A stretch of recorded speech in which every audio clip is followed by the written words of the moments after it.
The following podcast contains opinion and commentary protected under the First Amendment and fair use, as well as the public records and freedom of information laws.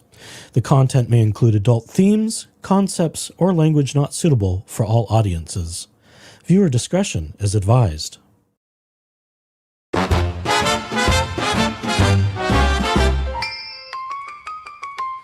We've got the best seats way up high, where the egos fall and the jokes can fly. We've seen it all, the triumphs, the flops, and we'll clap real slow when the curtain drops. We love the drama, crave the show, but darling, someone's gotta let them know we're two snarky gay bitches, serving truth from the stars, with a wink, a drink, and no filter at all. From curtain rise to curtain call, we'll roast your fave, we'll drag them all. Two snarky gay bitches, and we're having a ball. Your monologue's tragic, your timing's a wreck, your costume's screaming, ooh, cut the check. But don't be bitter, we tease with love, we heckle like angels from up above. We're not mean, we're just observant, seasoned, shady, and a bit subversive. If honesty hurts, then fetch the gauze. We're critics, darling, not Santa Claus. We're two snarky gay bitches, high on sass and applause. When the spotlight fades, we'll still steal the cause. So if you're brave, come take the stage, but don't act shocked when we engage. Two snarky gay bitches.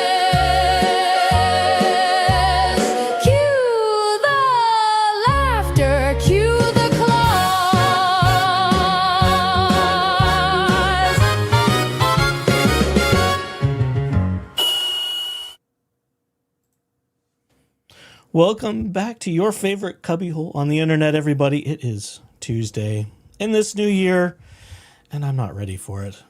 Are we really ready for a new year? I think I was still getting over the old one before we started a new one. But what can I do about it? Absolutely nothing. And just to prove that to you all, there's other people to prove that there's nothing we can do about it. Not a goddamn thing. Now, what was it you were telling me before we went on? You're feeling like what? A honey badger? What was that whole thing? I am in full-on honey badger IDGAF. I don't give a fuck mode. That was how work That's was indicative. today. So That's indicative. Yeah. Oh my goodness!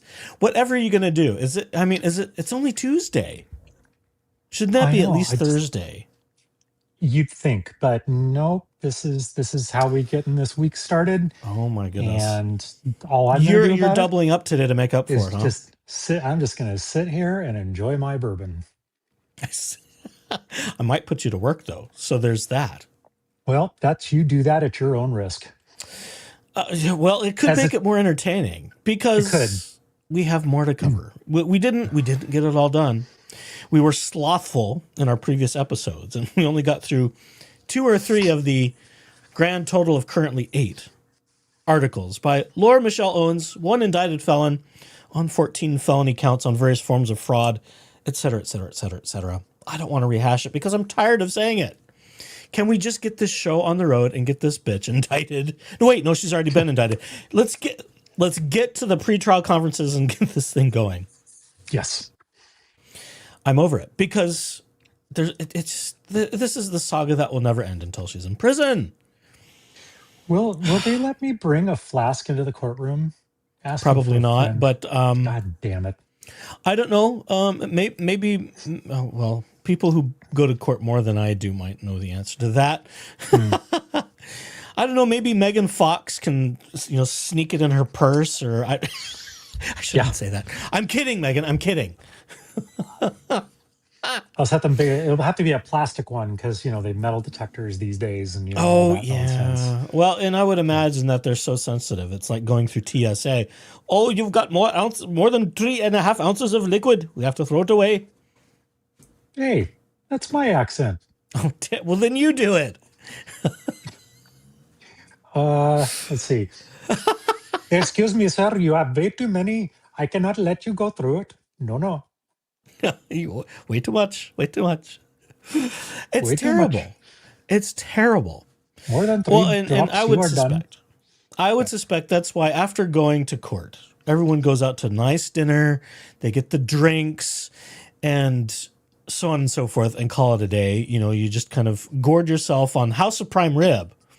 Not that I'm accusing anybody present in chat of doing so, but like Bruce. Hi, Bruce. Happy Tuesday, Bruce. Happy Tuesday, everybody else. Well, let's just say hi now that some people are talking in chat. Hi, IB. Happy Tuesday. Hello, Wallace Juno. Yes, we will keep you company on, what is sort of a dank, wet, chilly evening here in the upper left coast. Lest I doxed myself. Dank.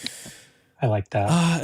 Very dank. I was just glad to rush home, inhale some food, and have 15 minutes to go to the bathroom, bring up all the windows, and make this stuff happen. That's all we get. Because we want to keep our East Coast friends a little more happy because they are 3 hours ahead of us, and I don't relish that. But we'll make it work. So it's all good. Hey, everybody. Hi, Belly Mayday. Welcome. So we have, you know what? Just cuz. Just cuz. I'm going to do this. It's Laura Owens time. It's Laura Owens time. She is a lying fraud for such a skinny broad. Give her some prison time for all her vicious crime. Get her behind those bars and toss the key.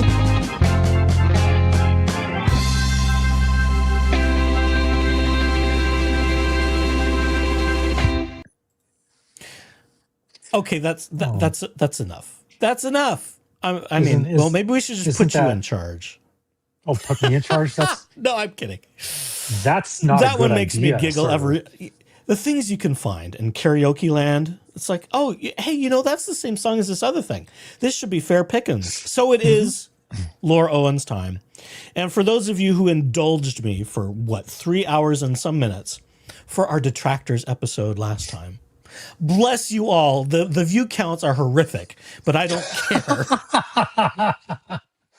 I don't. We have a lot of material to reference when the detractors, come up in conversation.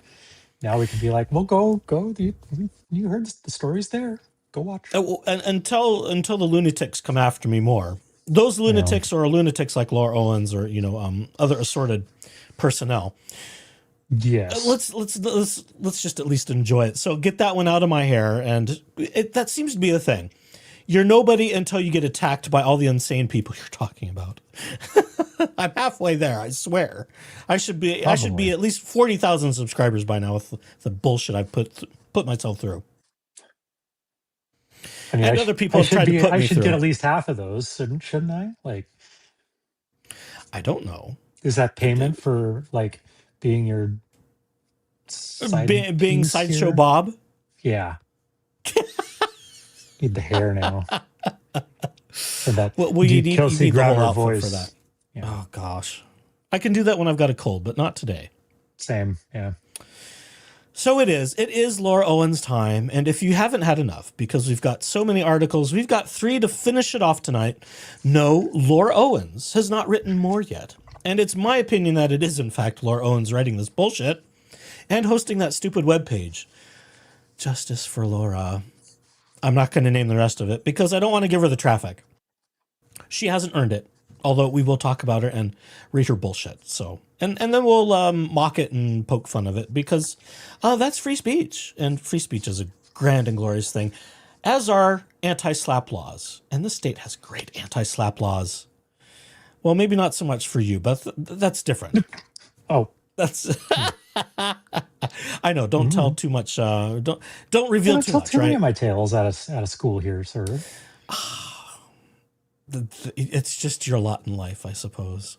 It is. Please do, as Razmataz549 says, hit that like button, hit that notification bell, subscribe if you would, please. As much as we hate to admit it, we do feed the AI overlords here. And AI includes the like and subscribe, so that's just the way the thing works. I didn't design it, but it's sort of a crueler version of high school, isn't it? It's just all a popularity contest, and who you're courting is AI, by and large. Nowadays, right? certainly. Yeah. I heard, what was it? I heard this story on the radio the other day, toing and froing, that they've cut 60% of the YouTube humans so that you can't even get to a human anymore. Or if you do, it's like luck of the draw. Yeah, and like you have to be in some sort of like monetized status to even get attention to begin with. Or you're high enough status where you have like a DMCA, let's see, is that right? DMCA attorney to deal with them and go after them and say, hey, give me attention. Like other creators that I'm familiar with. But never mind. I'm not there yet.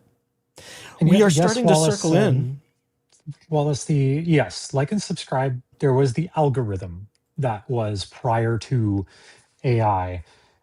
So basically, AI is just that algorithm on steroids and less humans to sort of go in and monkey with it. But find me somebody at YouTube or Google and Meta that could actually explain and how the algorithm worked, and I'll give you 2 of my paychecks because nobody over there could ever explain that shit. It just sort of went out of control. AI is like the Borg from Star Trek. You'll be assimilated and resistance is futile. Basically. Really, let's just call it what it is. Yeah, it is. It's, yeah. It only sucks when you have problems and you need someone to make some judgments, especially when it comes to, vexatious bitches like Laura Owens and others of that same ilk. Oh, they're talking about me. I got to click that little box. That's harassment because they're not saying things about me that I don't want, Yeah. Narcissistic nonsense. But that's Laura Owens. And speaking of Laura Owens, this was funny. I saw this today. It was posted yesterday, but I saw it today because, I took the weekend off, right? As one is wont to do from time to time. But the indigent Laura Owens had to cough up, let's see if my math is right, $388.50 for copying fees, a transcript, and the fee to cover trial court costs associated with administering trust accounts for payment of report. Trust account.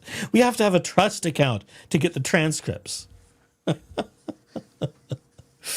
So somehow she came up with nearly $400 to get some paperwork to try and make an appeal in San Francisco against Mike Maricini. I don't think that's going to go well. I really don't. It's not looking good for her. They've already smacked her around, says you haven't filed things properly. So she's see what happens. As far as I know, there have not been any responses to her attempts to file an appeal for her not showing up to court. I mean, I wonder at what point she's going to try and pull one of these sovereign citizen nonsense. I keep saying that. I've said that a number of times. She's like, like half a step away from just full on sovereign citizen. I'm American state national. My mother was from New Mexico, and they're state nationals too. I think we used to call them Native Americans. But rules don't apply to me. Law doesn't apply to me except when I'm trying to punish men in the court for not dating me and not believing me when I faked some pregnancies and abortions and faked like abuse and went on a fraud X talk to talk about my fake abuse. Applies to them, but not to me. What do we do with this woman? We talk about her. That's all we've got left. We talk about her until she's in prison. And we celebrate the day that she is behind bars. This is where I want to start doing some Wizard of Oz spoofs, but I know copyright won't like that very much. Yeah, maybe not. That one might be a little I'm on going the to have to aggressive work on side. that ahead of time. I should write that on my to-do list. Ding-dongings and witches and bitches and prison. Well, she definitely is a ding dong, that's for sure. But And prison. We don't want to use the literal words of certain Wizard of Oz songs because that's not what we're about. We're not looking for such conclusory things about people. But we do want them where they belong for committing crimes they have, allegedly according to the system, but according to my observations, most definitely. in your opinion. In my opinion. Yes. And in the opinion of the poor men. I would say, not in the opinion of the poor men, in the literal experience of the poor men, who she has wronged. So we have the last 3 articles loitering about by Justice for Laura Volunteer. And I should use air quotes. Justice for Laura Volunteer. If there's any volunteering, it's only Laura herself or someone on the Owens in the Owens compound, on the Owens compound, maybe both. I'm not sure which. Doesn't matter. That's okay. Because we've got some things to read, and I'm really not in a reading mood today, but we just got to get through it so it's done, so that should she write some more new stuff, God help us, we'll be at least on top of it. We'll be ahead of the curve. Yep. So we don't know. It's going to be, a month next week? And maybe she'll have something ready to go next week. I don't know. I mean, she was regular when she was pretty. She was more regular than someone who was taking Metamucil. With those Medium blogs, they were like every week or every other day, whenever something pissed her off, or whenever something didn't go her way. She was pounding, finger pummeling the keyboard. Yes, became a keyboard warrior. Definitely a keyboard warrior. Definitely a keyboard warrior. Let's see. So we'll start with this one. I was just debating, double checking time and date stamps. So now what amuses me is a couple of these articles whine and complain about the internet. And how dare the internet have opinions? And how dare the internet talk about her? How dare it? How dare it? I tried to sue half of them. How dare they talk about me? Have I feigned stupidity in her favor too much? Am I overplaying my hand for Tuesday? I'm not sure. I wouldn't worry about it on hump day or later, but maybe I'm getting just a little carried away. This is your show. You can do what you want. I know. Hi, Danny Extreme. Welcome. IB says, where did she get the 300 from? She only had $7. She only had $7 cash. What else she may have stashed in between the pile of clothes and maybe a couch under all those clothes and under the bed? We don't know. I would bet mommy and daddy are paying for it, just like mommy and daddy have paid for everything else. I mean, that's what she's stated, at least in terms of her Chapter 7 bankruptcy, which isn't going so well with the hiring of an attorney to join the trustee. Is that the right word? The bankruptcy trustee? I think that's the right word. I could be wrong. If that's the wrong word, forgive me. How is she paying this lawyer? Yeah. No. She didn't hire the lawyer. This lawyer is hired by the court.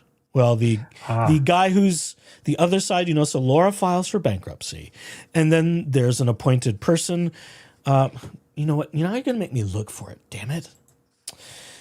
All this money the talk, court and I'm trustee. just like, is she paying with monopoly money or what? Oh, yes, they have been for 30 years. Well, yes, of course, but they've been taking out loans and credit cards everywhere they could find them. Let's see. That's talking about that. I'm just back on the Justice for Clayton Reddit because that's where I go for all of the general stuff. Let's see. Bankruptcy stuff. There's the forfeiture of the Airbnb that we talked about the other day. Oh, God. I'm not going to find it quickly, of course, am I? The court's representation, the person who has to look at all the paperwork she does, blah, blah, blah, blah. It's not the clerk. It's someone who's involved in the case. So that person, and I'm pretty sure it's just the, the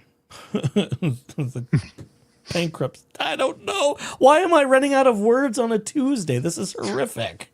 Because you went too hard earlier. I think I did. Yes, I think I did. And I've been working hard. I've been working way too hard, beating up pieces of metal. That's what's been happening today.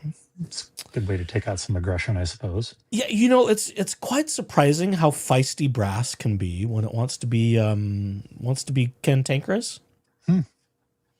And that's what we were doing. So, there was some kazooing going on just to tease people further. Especially with things that, never mind. I shouldn't give that much away. I can't find it. I cannot. Oh, wait. Yeah. Here we go. Bankruptcy, notice to creditors. Okay, maybe this will blah, blah, blah, blah, blah, blah, blah, blah, blah. Meeting of creditors list. I should just go to Volo and call it done. Because we talked about who those people were and what the function was when they hired an attorney that the court approved of them hiring. So... okay, the long and the short of it is that there's an attorney involved to investigate what's going on with the bankruptcy stuff. So I think we can call that good enough. And it's not to help Laura Owens. No. This is to help the court. And it could turn into more prosecution is what I'm hoping. Gotcha. Yeah. All right. Back to this nonsense. Let's embiggen just a wee bit further. That's better. I think people at home can read that. Let's see what else. I was going to read through more chats. Let's see. How fast fashion. Ooh, maybe she sold her dogs for 50 cents each. Oh, that would be sad. Let's see. The photo that with the puppy convinced me Laura is innocent and a true heroine. Justice for Laura. Oh, how dare you? How dare you suggest such things? Justice for the puppies.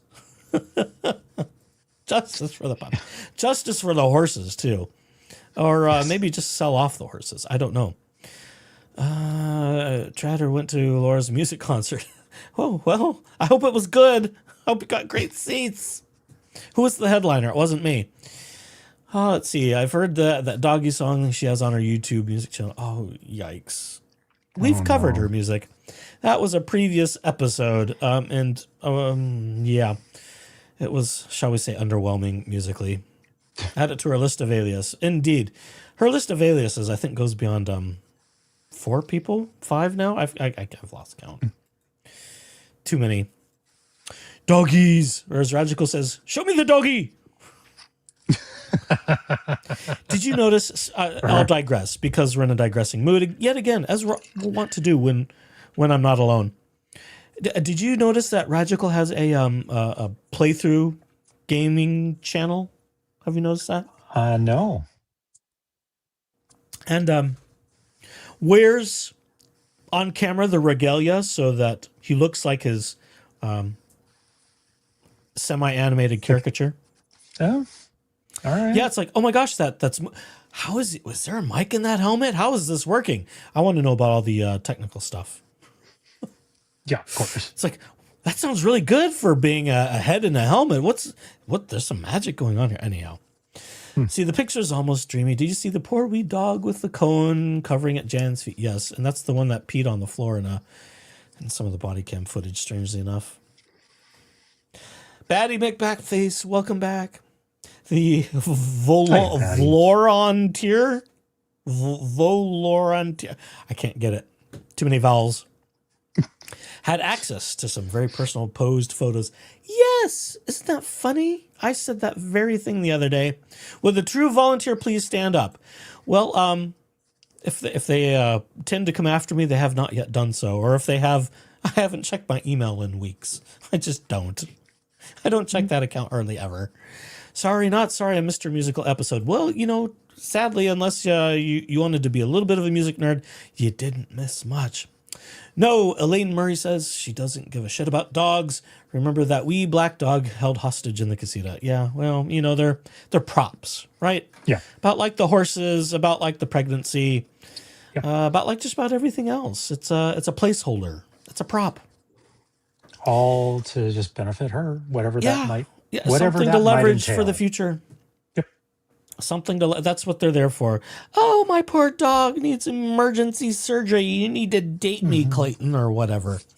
Whatever it is. Whatever the latest chaos is, she's always got an ace up her sleeve, I think. Her case is not completely unprecedented. Look at the Darcy S. Minogue. I think that's I think I said it right.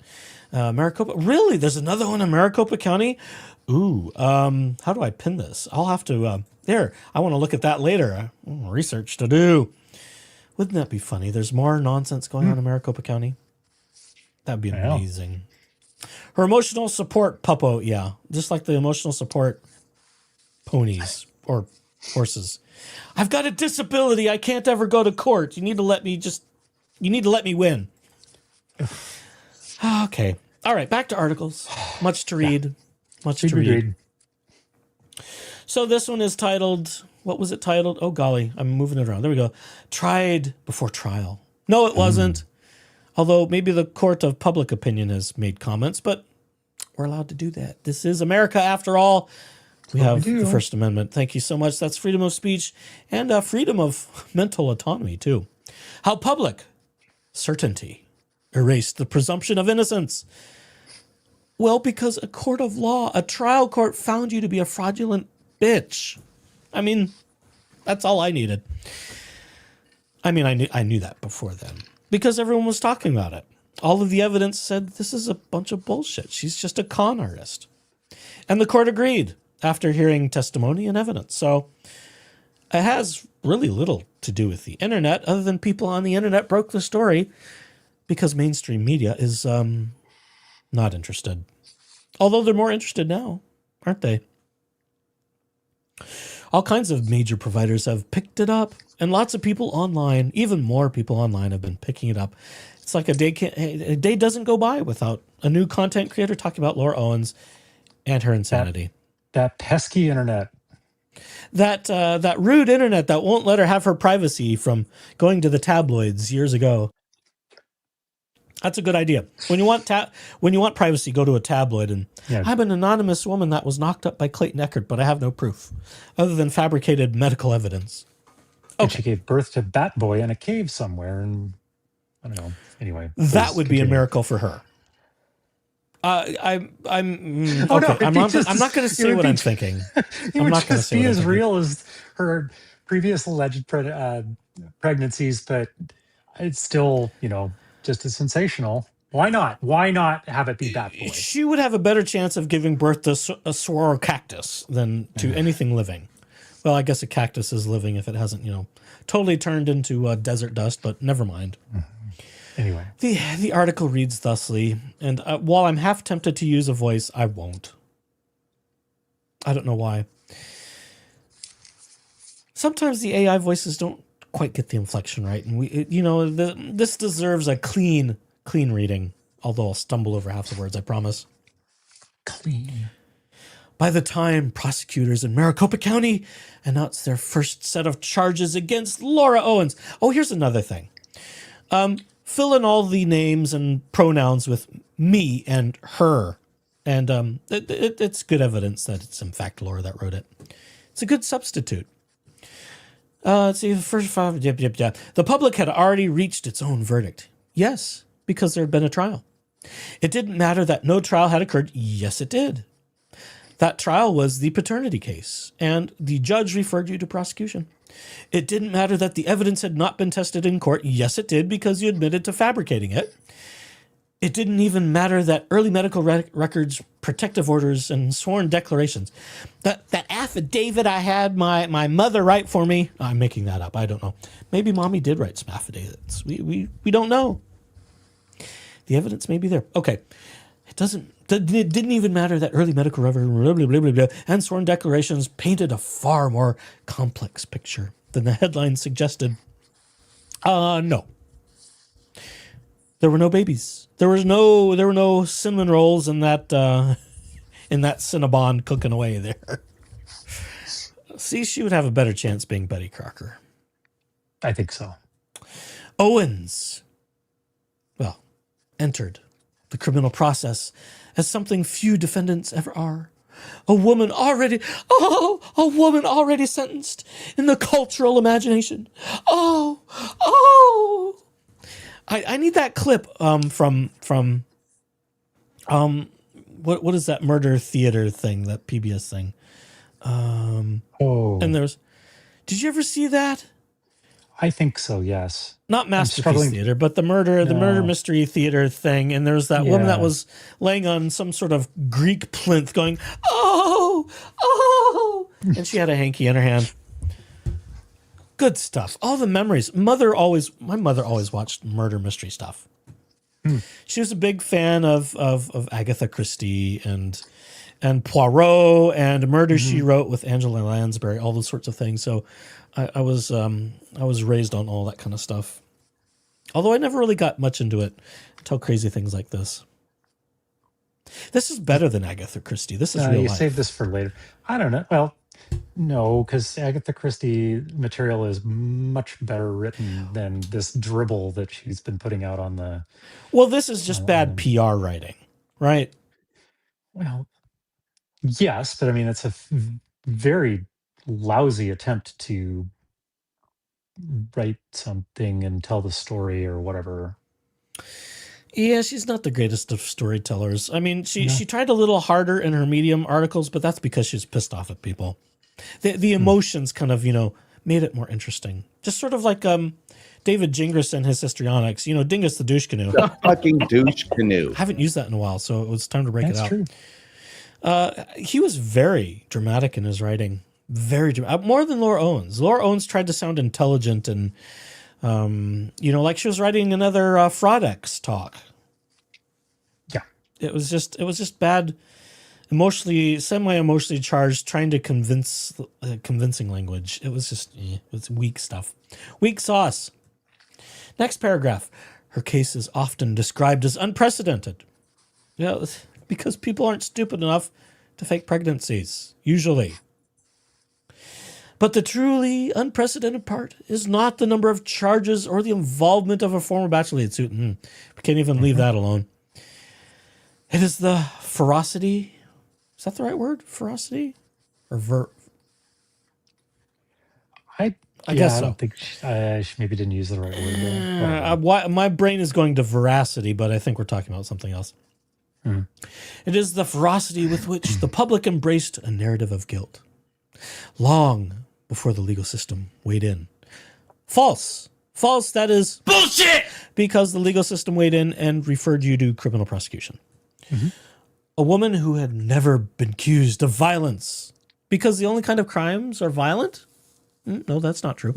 Who had no criminal history, well, because she hadn't been caught, who stood barely over 90 pounds because she's starving herself in some sort of weird plea for attention, and lived quietly with her aging parents. Well, no. Quietly? Running around all over social media trying to convince people that you got knocked up by a guy who played The Bachelor on TV? Come on. No. She became the subject of relentless hostility, ridicule, and moral certainty. She was not merely doubted, she was despised because she's a fraudulent bitch. I just have to put that in there.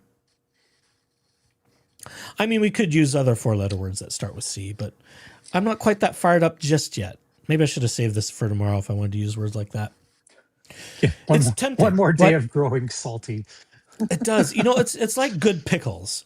You don't get good pickles overnight. They've got to sit and stew in the marinade or the brine. They got to brininess has to seep in. It takes time, and a little bit of was that grapeseed extract? I think something like that.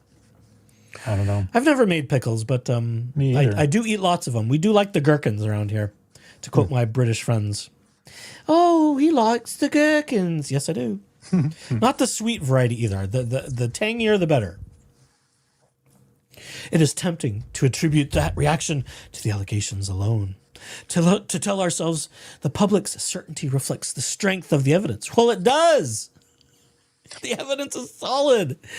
When people are finding Fiverr logos on faked sonograms that are allegedly yours, but they aren't because they found the real file and found how you took it to Fiverr to fake it as your own, that's pretty solid evidence. I mean, without actually there being a smoking gun, to use a turn of phrase, that's about as good as you can get. I mean, catching somebody committing fraud with the materials they've used, that's pretty good. Mm-hmm. If there wasn't such good evidence, there wouldn't be so many felonies. I mean, there's 14 fucking felonies. Jesus Christ. But even a quick glance at history complicates that assumption. Reference, please. For decades, family courts across the country have dealt with messy disputes about pregnancy, paternity, false assurances, conflicting recollections, and broken relationships. But in 90-something% of every single one of those cases, there's a physical child involved. Not just the idea of one, not a figment of imagination, not something that just went poof. Oh, I must have miscarried somewhere along the way and I never noticed. Oops. It's insulting. These cases rarely make the news. Well, they're boring cases. I mean, deadbeat whomever who's trying to get custody or child support. That's pretty run-of-the-mill in paternity court. Jesus. Family court. Maybe we do need paternity courts. Unless you're in some sort of like celebrity, and then of course, that'll get the attention. Well, then it's mainstream news if you're a celebrity, right? Yeah. Because who doesn't like a good Hollywood scandal? This is close. She tried to turn it into one and leverage it as such. I mean, that was the whole point. I got pregnant by The Bachelor. I got pregnant by Clayton Echard, The Bachelor. Did you hear that I got pregnant by The Bachelor? He knocked me. It was just constant. It was relentless. Everywhere she went, it was I'm pregnant by The Bachelor. I'm pregnant by Clayton Echard. She so desperately wanted to get her meat hooks into him for years. Oh, my God. These cases rarely make the news. They almost never become criminal matters. And they certainly do not turn the women involved into symbols of national contempt because they aren't faking pregnancies. The majority of women in family court aren't faking pregnancies. They aren't committing fraud. They aren't committing fraud with their relationships. They aren't ostensibly committing fraud with their finances either. Mm-hmm. In my opinion. Okay, I need a breather already. How are we doing, chat? How are you? See, twins sets of felonies. Yes, isn't that amazing? Karoki says, women do fake pregnancies, but most aren't stupid enough to do it multiple times so publicly. Touche. There's also no footnotes to confirm her claims. Not at all. Funny that. If public opinion is wrong, says Bruce, convince them you're right, Laura. Stop claiming you're right. Prove it. Yeah. It's just a bunch of words. She's writing a really bad soap opera. She's got no life. So draining. Watch this failed fantasy, loving, evil wannabe, Nepo baby constantly rewriting history. It's sad because she can't even remember the lies she's in. That's the weird thing. I mean, one week it's this story and the next week that gets undone and it's something else. Bruce also says, does the state need to prove its criminal case? Yes. Do I think Laura is a dumbass because she went to court and failed to bring evidence of clinical pregnancy, paternity, and miscarriage? Yes. Imagine that in Bruce's voice, everybody. Bruce is very passionate when he reads when he makes comments like that on stream. Jen, why are you always late? We don't know. Drats, at least you can catch up on 1.75. We've only got started, Jen. You'll be fine. You'll get caught up. And then, see, that's the great thing about high speed these days. Unlike the days of magnetic tape, remember those? Or records, analog devices?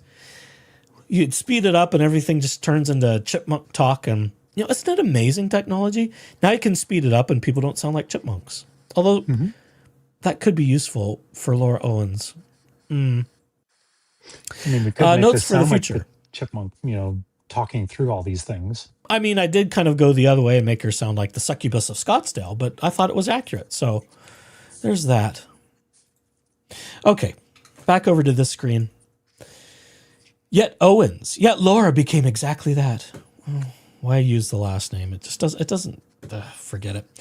Long before she was indicted, she was already a headline. Woman fakes pregnancy. Bachelor star vindicated. I'm not sure I read that one, but I like that. Schemer exposed. I don't think I read that as a headline either. I think she's making headlines. Maybe we should use these. Or is this her attempt to trademark them so she can try and sue people? The coverage was not neutral reporting it. It was a narrative reinforcement. It's not just a narrative. Articles framed her as a uniquely dangerous figure. Yes. Oh my God, I'm referenced. A femme fatale. You didn't spell it right. It's femme fatale. Damn it. Damn it. Get it right, Laura. Laura. Hi, Laura. Thank you for watching. Thank you for watching my femme fatale series. Thank you so much. It goes beyond just twin flames and what was Megan Fox's? I've forgotten Megan Fox's. Oh, bugger. Never mind. Articles framing a danger femme fatale operating in the gray space between romance and fraud. She's telling on herself. That's exactly what she was doing. Operating in the gray space between romance and fraud. Oh, we're telling on ourselves. Confession will make the soul be cleansed. She'll never confess. Fetal attraction. Thank you. And the Passion of the Moose. That sounds like a movie. Is that your next book, Bruce? The Passion of the Moose. I think that has a nice ring to it. I do too. I don't know. Lots of stuff goes with mousse. I particularly like chocolate mousse. I'm very fond of chocolate mousse. I don't have it very often because it's not good for me, but I could tell a story right now. Should I tell a story about literal chocolate mousse, Alaskan mousse, and a weird chocolate sauce? It was the strangest thing ever. Well, now, after that, it was the strangest thing ever. I've never had meat in it wasn't sweet, but it used cocoa. It was a cocoa-based sauce. It was bizarre. It was sort of like a weird coffee sauce in a way, because, well, how different are they really, cocoa and coffee? I usually like one more than the other, with lots of sugar. Okay, never mind. Let's see. Describing her as if she were inventing a category of wrongdoing rather than... See, I'm bored. I'm already bored with this bullshit. We've heard this tale before. They described her as... okay, skip ahead. If deeply messy experience that the courts have been seen in countless variations. See, I care so little about this now. Yeah, I care so little about it. I don't even want to read it. Well, okay. So something that she's trying to express here, the gray space between romance and fraud. I've really never understood there to be a lot of gray space there. Like, what is that's? Well, I didn't understand it's illegal to lie about being pregnant. I didn't understand it was illegal to falsify medical records and to steal the identities of licensed medical practitioners. I didn't realize that was illegal. What gray space is there? Yeah, what about that is gray space or this unknown in between these two things? It's like you're either doing the actual romance thing or you're a fucking fraud. The thing about law, and what little I know about law as someone who does not practice in the legal profession, thank God. I sort of fancy the idea of, could I have been a prosecutor? I think I would have done okay and probably certainly made a better living than what I do now, but we do like what we do. You can sleep at night. Well, that's it too. You have cameras on your house if you're going to be a judge or prosecutor. Although I'm looking into cameras right now, just in case. Just because not practicing in law, there's crazy people that have me in their gun sights. The detractors again. Living in purgatory. Howdy, everyone. Welcome. I finally made a live of me. Welcome again. I hope I'm not too far behind, but regardless, just hit 2x speed. I talk slow enough and dramatically enough, especially while reading, where it's almost palatable. I'm not nearly as amusing as just J-Hip on 1.75 speed. Until Echoes bores himself, and then I do. See, that's when all of these articles, for the most part, say the same damn things, and it's just a few words changed, and the focus is 2 degrees to the left instead of half a degree to the right. We're still looking ahead. why so much wordage and verbiage and wasted electrons and ones and zeros for stuff that says pretty much the same thing? It's just, I don't get it. Like there's some kind of thing. If you just write that next article, you'll convince everybody and you'll get off the hook. Well, I think this is like the way that this is worded, like in the previous articles that you and I have read together and such. This really sounds like she's trying to make it sound like it's coming from somebody, not her, and also professional. That strikes me about using the last name. That's often what like journalists do, and yeah, it's so yeah.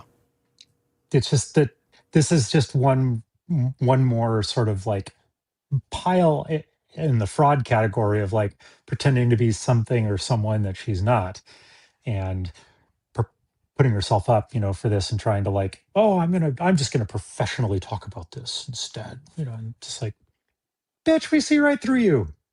Fuck off. I think I would tinkle all over the kitchen floor if this ended up being written by her mother. Oh, I work for KCBS. I'm journalist Jan Black. I wrote this for my daughter. I would piss myself. That would be interesting. In which case, she's definitely the accomplice. Mm-hmm. But I keep coming back to the thing, and I think Bruce has talked about this. I keep coming back to, okay, who's the audience here? Obviously, it's not me. It's not people who've been with us for a while. It's not Dave. It's not Megan. It's not Tug. It's not Lauren. It's not Legal Vice. It's not anybody else. It's not Bruce or Omar or who am I forgetting? Ian Runkle or the ever-growing sea of people talking about this nonsense. It's none of us, and it's certainly no one else who follows us. So who's the audience? And the only thing I've ever come back to, and I think, like I said again, I think it's Bruce mentioned this, we're trying to taint a jury pool by having this out there. That's the only thing that I see no other avenues. Who's the audience? Okay, if I stop talking and just read the damn thing and then talk later, maybe I'll get somewhere. Maybe it'll make sense. I don't know. Let's see. What stands out is how thoroughly the public embraced the simplest possible version of events. Well, it was hardly simple. The nuance disappeared. No, it didn't. Timelines flattened. No, they didn't. You can go see those timelines, ladies and gentlemen, boys and girls, people of all sorted flavors and sizes. There are Padlets of the entire timeline.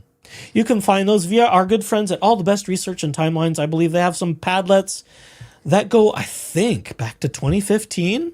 I think, thereabouts. It's all being charted out. Nothing has been flattened. It is, some of it gets so dense you can't even get through a timeline in a day because it's like, oh gosh, like 12 things happened that day. Early medical test. Oh, now we're going to start talking about how it proves that I was pregnant. The lab confirmed HCG test confirmed that I was pregnant. I just need to start doing a show. I mean, like a full. You know what I need? I need a red sweater and I need some long hair. I need some locks. I need some brown. That's the closest I will ever get to drag. I need a red sweater and I need. Lauren Nighty, can I borrow your wig and sweater? That's a gent's request. Let's share details. No, I should just go to Party City and get my own. Then I can just I feel like I need to adopt a persona for some of this crap. Right. It would make it more interesting for me at the least. Might help you feel a little better. Maybe I missed my calling being on stage. I was always in the pit. Maybe I did miss a chance. Oh well, too late now. I'm too old and fat. Early medical test confirming pregnancy. No, they didn't. Vanished from most write-ups. No, we talked about the HCG fraud. Owens' later miscarriage was treated not as a medical episode. There was no treatment of a miscarriage. There was no medical evidence. Medical episode, but as a plot twist. And once the public decided that her story was unbelievable, the question stopped being whether she might be wrong. It became why she should ever again be given the benefit of the doubt, because she's committed fraud. It is in the atmosphere it was in that atmosphere that prosecutor stepped in. No. No, they had evidence. That's why they showed up on your doorstep. They found evidence, I'm sure. And it is here that even those who believe the harshest version of events, wow, this sounds like similar phrasing to some other ones we've read, must confront a difficult truth. Nothing about the facts alleged, even taken at their worst, explains the scale of the state's response. Yes, it does. Because they explain the counts. Stop it, you stupid bitch. People exaggerate, panic, contradict themselves. Exaggerate? Faking is exaggerating? Fraud is exaggerating? No, absolutely not. Contradict themselves? Well, that's because you're lying. When you are not, well, let's see. How does Jack Fox phrase that? Telling the truth does not require lots of explanation. I'm paraphrasing. You don't have to remember what you've lied about, because the truth, for lots of reasons, is easier to remember than fabricating lies and trying to stay up on top of it. Because once you start making up things that didn't happen, you have to generate language because you didn't experience that event authentically. Jack Fox explains it very well. Yeah. Have you followed him yet? Have you followed him? No. Oh, you must. You must. Jack Fox, Never a Truer Word podcast on the YouTubes. I want him to teach class. I would so pay that guy money to take a class from him. I would. Jack, there's business there for you, sir. I mean, he's in the UK, but we could make it work. The thing that I've learned, and the thing that always trips up the cyber criminals in my professional life, is the lies. Yes. Because you will, if you tell a lie, then you have to remember that so that you're consistent, and you can't change the story, because then that's where you start getting caught up and tripped up. It's like, no, officer, I wasn't drinking at the bar. I just had one with dinner. Officer, let me just stop there a second. Let me just hold you off on that one. Yeah. I wasn't. I was driving my friend home, and he had all the drinking. I was driving him home. I was Scottsdale. traveling. Did I tell you I'm a lawyer? Traveling. Did you know that I'm a lawyer, officer? I'm a lawyer, officer. You don't want to arrest me, officer. I'm a lawyer. You just. I was driving my friend home. I didn't. I drank earlier at the hotel. Yeah. So, like, that's the thing. If you lie, then you have to remember what you said, and then if you're really fucking stupid, then you have to remember what you said to whom. Because yes, and pray to the gods that they don't start talking to each other, because then it's like really bad. The brain accesses a different part when not recalling a lived experience, and that different part has difficulty keeping track of things. That's just the way the brain works. Authentic experiences are filed away in memory, and we have authentic language to describe them. And when we haven't experienced things authentically, I was going to say authentically and then stumble over it. Yeah, again, Jack explains it so well. He probably has an episode just talking about lying. Good stuff. Yeah. People exaggerate, panic, contradict themselves, and behave irrationally in relationships every day. Au contraire.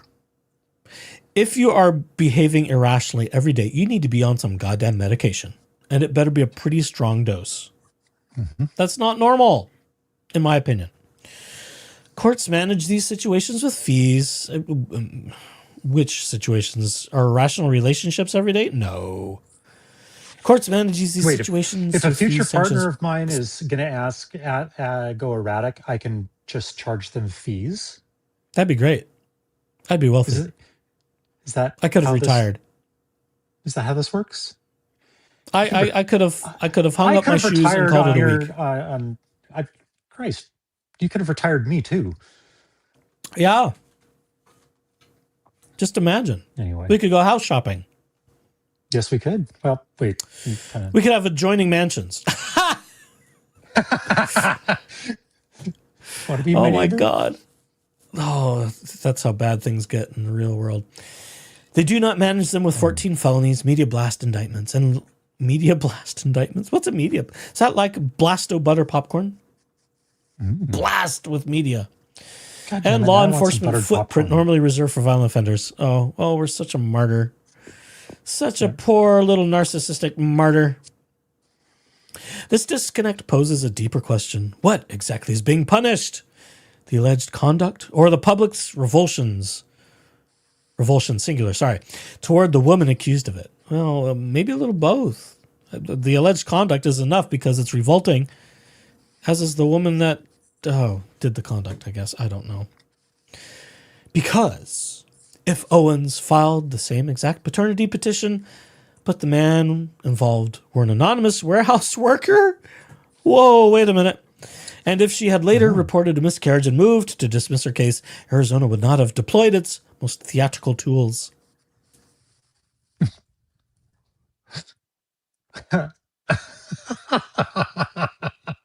I'm looking for the Arizona bat signal. I'm not seeing any searchlights. I don't know. What theatrics are we talking about? And I refuse to be called a tool of Arizona. Thank you very much. Well, there's that. Never been. Oh, no, that's not true. I did a layover there once, years ago. I've been. It was a little hot. I didn't even want to get off the plane. It was... It is a little toasty. Yeah, oh God. But it's a dry heat. I'm hoping beyond hope more will happen and the trial will get kicked into next winter. Just at the end of this year. This new year. Can we have it like in November or thereabouts? Yeah. I don't want to be in Arizona in July. It's very unpleasant. I can confirm. I've been there in June and July. Scare me later. Because, they don't like you wearing shorts to court. So it's like, go find the high-tech, comfortable clothes to sit in court. Right. And, I don't know, they probably wouldn't let me bring my tankard into the courthouse. So I'm going to have to find something else. Or bring lots of cash for vending machines and water. Yeah. Yikes. Let's see. They wouldn't have deployed the theatrical tools. Okay. No SWAT-style raid. Bullshit. Bullshit! Okay, thank you. No special crimes prosecutor. Bullshit! No multi-court felony stack. Bullshit! No national media cycle treating her like a cultural cautionary tale. Bullshit!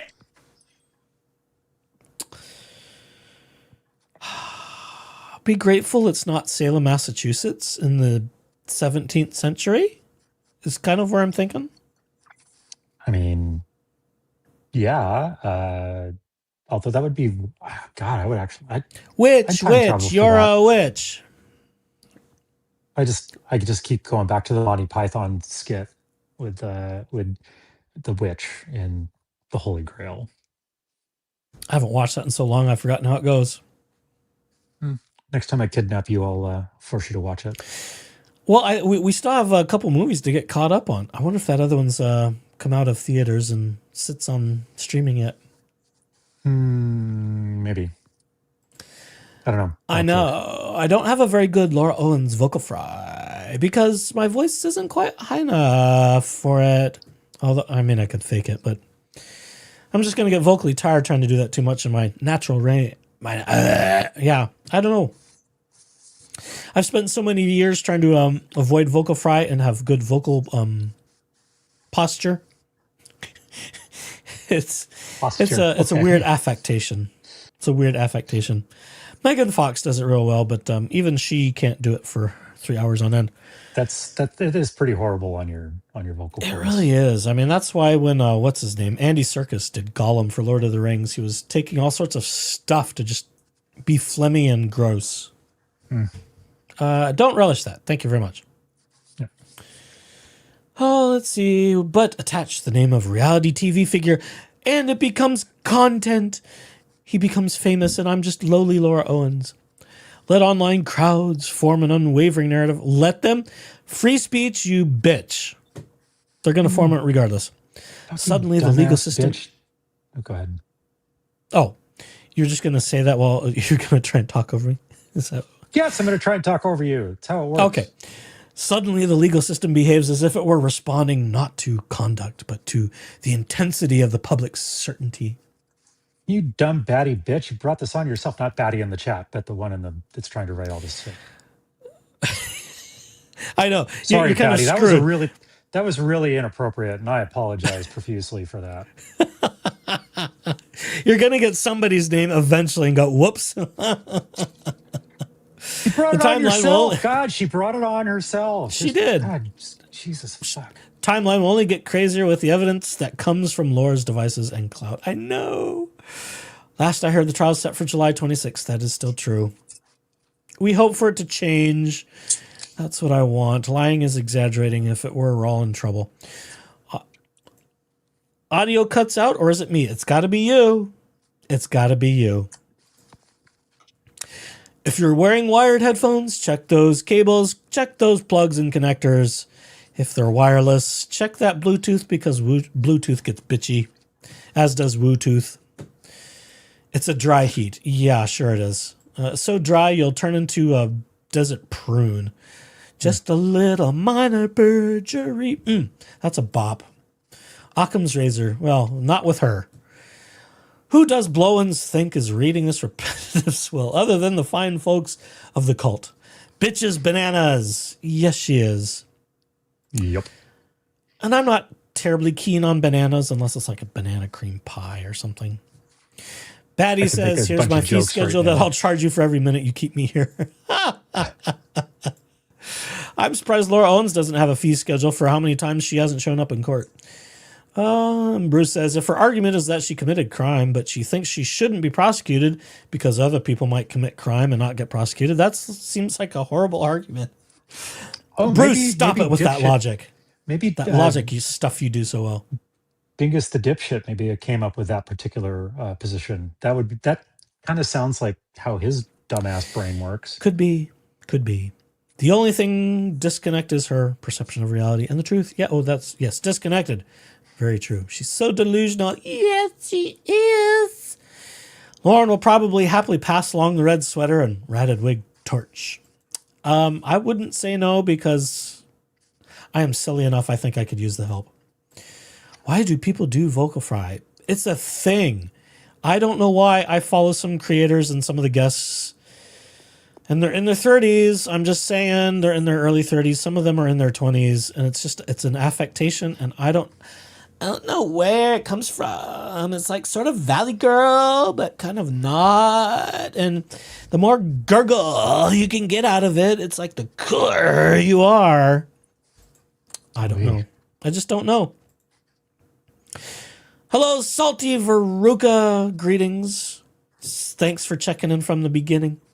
You'll catch up to us in the end at some point. I always hear people complain about this Bruce Matskin guy. It always freaks me out at first. I would too, because he's creepy. And having heard more stuff...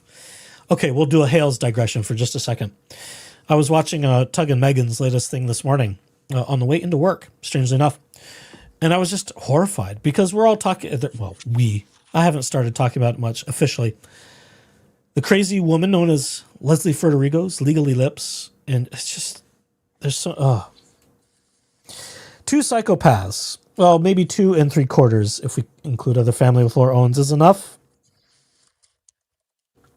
The approximate dozen for the What the Hell's case, I think would give me an aneurysm trying to talk about. I think it would. I don't think I could do it. Be entertaining for me. I know Just J Hip is waded into the fray, and now he's sort of the target of affections of half of the anti-Hales media ecosystem. It's like, I know there's going to be a target on my back soon enough. I'm not in a rush to do it. I'm just not. After not what on you've multiple been through fronts. With your detractors, what? You're not anxious to get more people after you? What? Because then I'm going to have to tighten the belt a couple notches more, and I'm still a little too squishy for that. And then just really start using all the big boy words that I hold myself back from, believe it or not, doing this. I would launch into profanity-laden tirades that probably wouldn't end for half an hour. Now, there's probably plenty of people that would be here for that. I'm sure there is. I don't know that I have that kind of energy. I think I would have to start taking some sort of supplements to survive streams like that. Probably heavily laden with caffeine. I would have to become a raging. Well, they are, but are they laden with caffeine and stuff? Not the caffeine part, just the stuff part.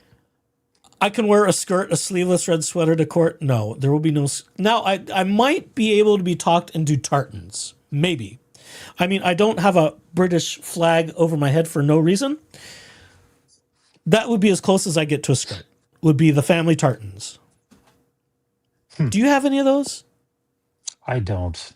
My genealogy does go back to that part of the world. I don't actually own a kilt, but it wouldn't be hard. And I could get something legitimate that's, the family tartans. But I digress. Person who always brought up Clayton's name has always been and continues to be Laura. Yeah, not even David Gingras brought up Clayton very often. He always seemed to bring up Craig Woodnick all the time. Zaddy Greg. The real Karsten says that me. Echoes, you need the my mom died. My mom didn't die. Oh, wait a minute. Do I have that? I do have this one. I plead the fifth. I'm not going to get myself criminally in trouble. I plead the fifth. So we do have something from Hales, but I don't have the my mom died and didn't die. Megan plays that one so much, I almost feel like Megan owns the copyright on it. It seems to get played a lot. Oh, let's see. All right. We're at the bottom of this thing. And there's certainly, and that certainly has erased her right to fair trial. No, it hasn't. I'm sure there are some lowly retirees somewhere in Maricopa County who don't have the internet and don't turn their TV on and probably have never heard of this thing. I think you'll be fine. They will find a jury pool. Oh, look at that. I'm ahead of myself. We talk about that in the next sentence. There is no juror pool in Maricopa County untouched by the headlines. Boy, we're poisoning the well. Poison that well. This sort of just kind of goes to confirm they're the audience. I hate it when I'm right sometimes. Yeah, well. It's my cross to bear. You're just going to have to find a way to carry that burden. I know. Oh, it's no wonder I eat too much carbohydrates. There is no voir dire long enough to neutralize years of commentary. Body cam clips, breakdown videos, Reddit dissections, and podcasts that have presented Owens' life as an already settled I was going to read that as mortality tale. Freudian slip. Morality tale. Sorry. Yeah, I blame that on the multifocal lenses. I have to, I would look like I've got some sort of, neck tick if I try to find the spot for every line. I'll miss the mark once or twice. It'll happen. That's just the way it is. Reddit dissections and podcasts that have presented. Okay, skip ahead. I read that line already. It's terrible. A trial requires the possibility of persuasion. Innocent until proven guilty is the legal standard. But if the state proves their case with evidence and facts, what are you going to persuade them with? See, look, I'm so skinny. Look, I can wear a size 2. I can wear junior sizes. I'm so skinny. Let me persuade you. Let me just hike up my black Laura Owens pencil skirt a little bit higher. See, look, I'm showing some skinny little legs. Do you like that? You like that, jury? It'll turn into a moment from Chicago. And I thought I would flash them a little thigh. What do you think of that? That's one of the better moments with Catherine Zeta-Jones. True. And then pass out. Oh, Roxy Hart has fainted again. God, that's just that's due for a rewatch in my house. Oh, good. Well, we might just have to have a night of musicals at your house. Probably. I'll bring over a thing of what's that shit called? Kettle corn. Oh, all right. Jesus. Yeah, the one with that's just a with little sugar. extra Perfect. salt. Just a little extra salt I find it a little bit too sweet for my taste, to be quite honest. It's like got a bunch of sugar. No, this stuff uses something else. I'm not sure what it is. Actually, I can't find it in my store right now, so I'm a little nervous. But I like it. Okay. I like it better than the fake Blasto butter crap. And I'm told the Brits have something called sweet and salty popcorn, which I assume is about the same. Oh, let's see. People are not waiting to hear evidence. Well, not those of us who've already heard the evidence, or a chunk of the evidence. I'm sure there's evidence we haven't heard yet. They are waiting for the confirmation of the guilt they already accepted. Yes, I am. I will only speak for myself. I'm waiting for the confirmation of guilt. And to be factually tried in a court of law. Yes, I am waiting for that. Why should I lie about that? Hell, some of us have been waiting for this for years. Some of those guys who've been wronged have been waiting for this for a decade. Let's not mince words. Even those who believe Owens behaved badly, which I do, who accept without hesitation the prosecution's theory. It's not a theory. It's indictments. It's felony charges. It's not a theory. I don't need to be unsettled by it because, well, this is how the court system works. You get indicted. There's facts. They have to prove their case. If they prove it beyond reasonable doubt, would be the standard, I believe, in this criminal case, as opposed to preponderance of the evidence, which is a lower standard, sort of like family law cases and paternity crimes. Oh, paternity cases. It is a crime of paternity. I mean, faking babies is a crime of paternity. We could just be honest about that too. Basically. Democracies do not measure fairness by how they treat the agreeable. They measure it by how they treat those whom the public finds easiest to condemn. Oh, I need violin. I need the tiny violin music. Another note to self. And a justice system that proceeds with neutrality is impossible. Wait. And a justice system that proceeds when neutrality is impossible is not administering law. It is performing it. Oh, Jesus. Oh, trying to be smart there. Talk about being performative. Cool. Yeah. Do a dance, Laura Owens. Do a dance. There remains, however, a choice. Oh, God. You either let me go or the system is going to ruin it for the rest of the world. Prosecutors have broad discretion not only to file charges, but to recognize when a case can no longer be tried in a manner that comports with basic fairness. That discretion exists for precisely these moments. Let me go, Rachel Mitchell, says Laura Owens. When the cultural verdict has overwhelmed the legal one, when public pressure has eclipsed evidentiary judgment, when pursuing a conviction risks legitimizing a process that has been irreparably compromised. You know, I wish I need a preacher. You're missing your hanky there. I need a preacher. I mean, this is like bully pulpit stuff. Well, it's the where attempt. You start thumping the pulpit. It's a really and lousy. Jesus will come down and haunt Rachel Mitchell if Laura Owens is not vindicated. You gotta get a Bible and shake it too. I don't have one. Well, I do somewhere, but do you have it's your huge. Book of Mormon? That'll work. Oh God, no. Oh God, no. I think the ex pitched that along with my green hymn book. Yeah, I think he tossed that out, and I think my patriarchal blessing went with it. I could go try and find it, but yeah, I can't find the patriarchal blessing anywhere anymore. It's like I think he pitched that along with all that stuff. Oh well. I wanted to read that one out loud one day and just laugh at it. Yeah, that would be funny, wouldn't it? I thought I had a digital copy in my Google Drive, but I can't find it anywhere. Yeah, dang it. I have a digital copy of mine. But I suppose I could ask my dad to. See, yeah, you could. Yeah. Hey, pops. You know, I'm resigned, but could you get me another copy of this just for shits and giggles? And then probably get the third degree. Well, why? So I can make fun of it on mine. Well, yes, as a matter of fact. Oh, he may not relish that one. He may not. Stepping back would not be an act of weakness. Letting Laura Owens, Little Miss Sugar Tits, would not be criminal. You could let me go. I'm such a hottie horse girl. I could just let me go.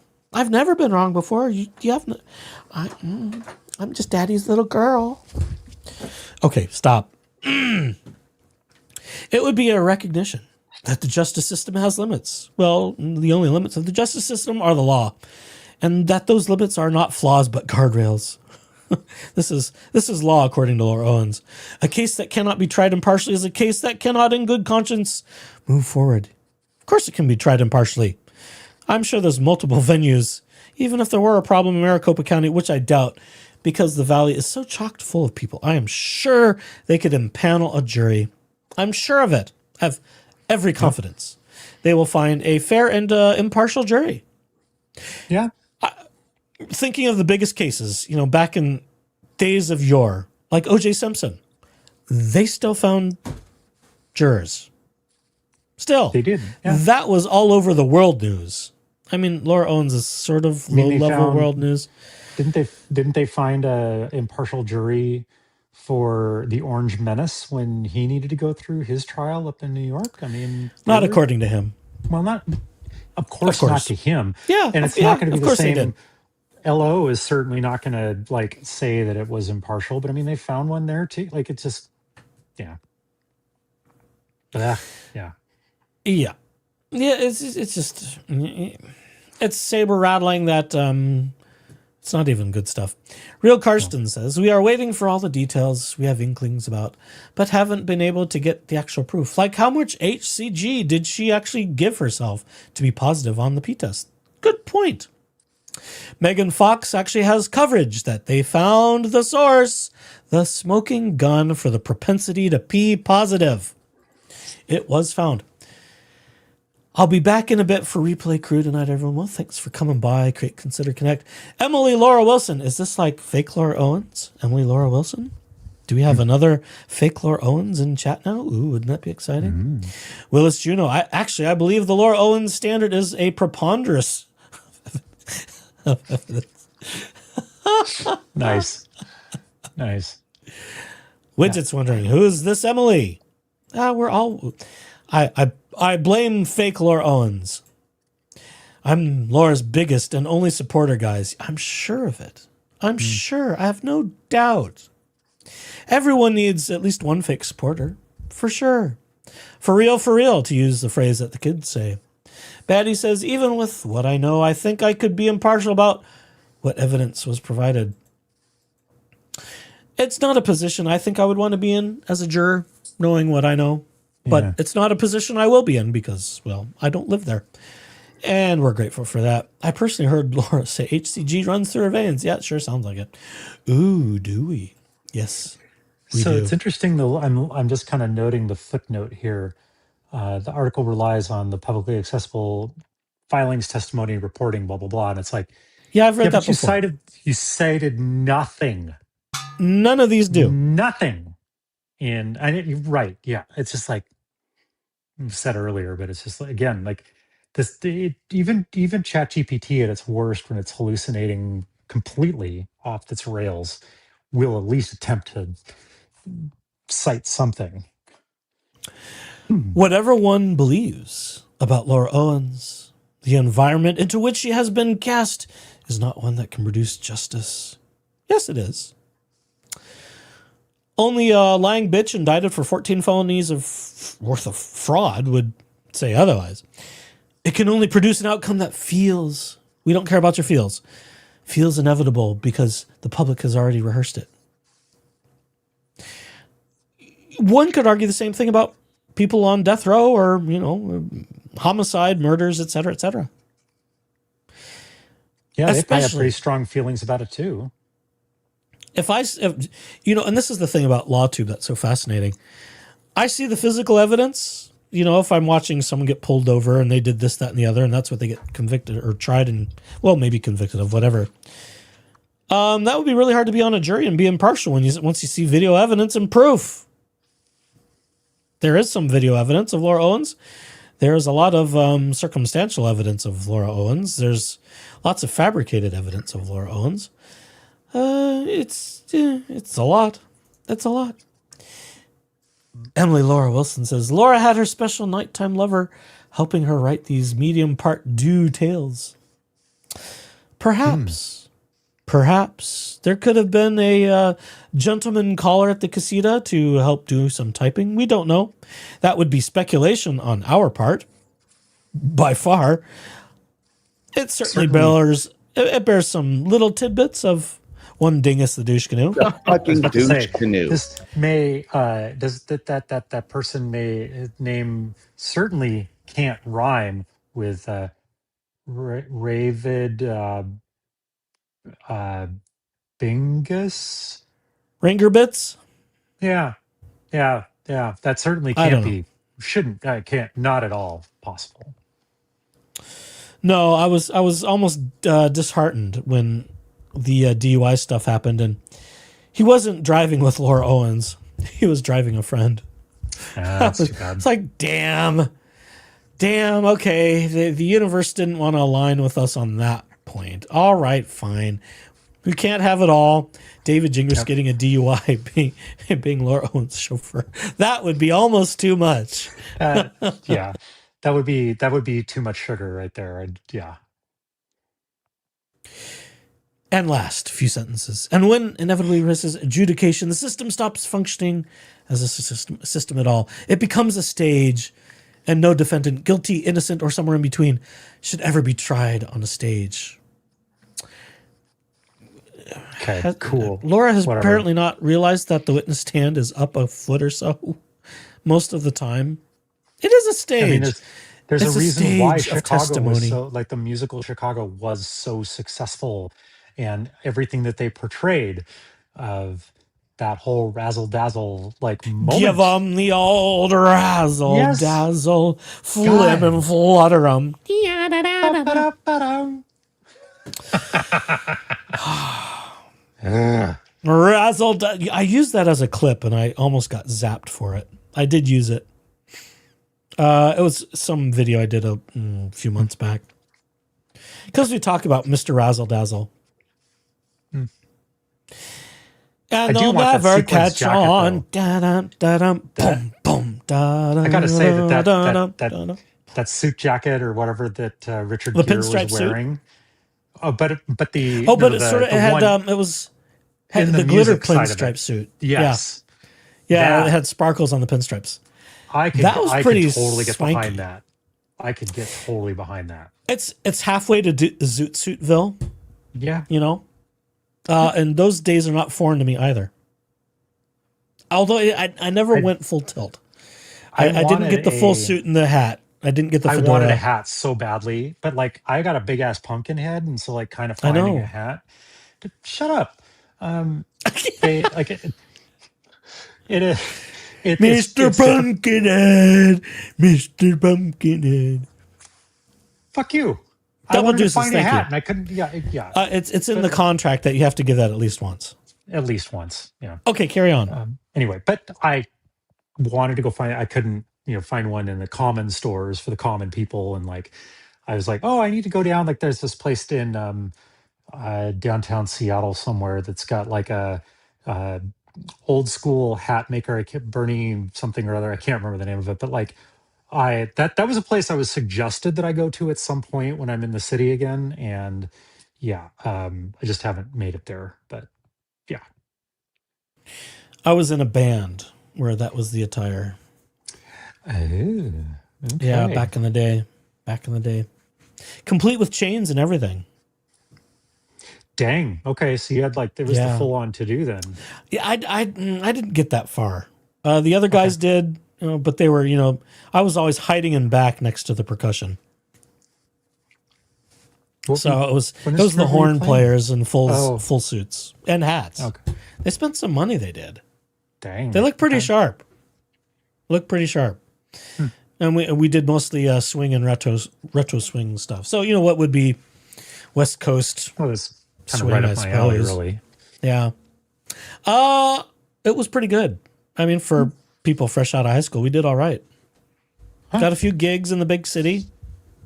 All right. A few gigs at Wine Country, such as it was at the time. Yeah.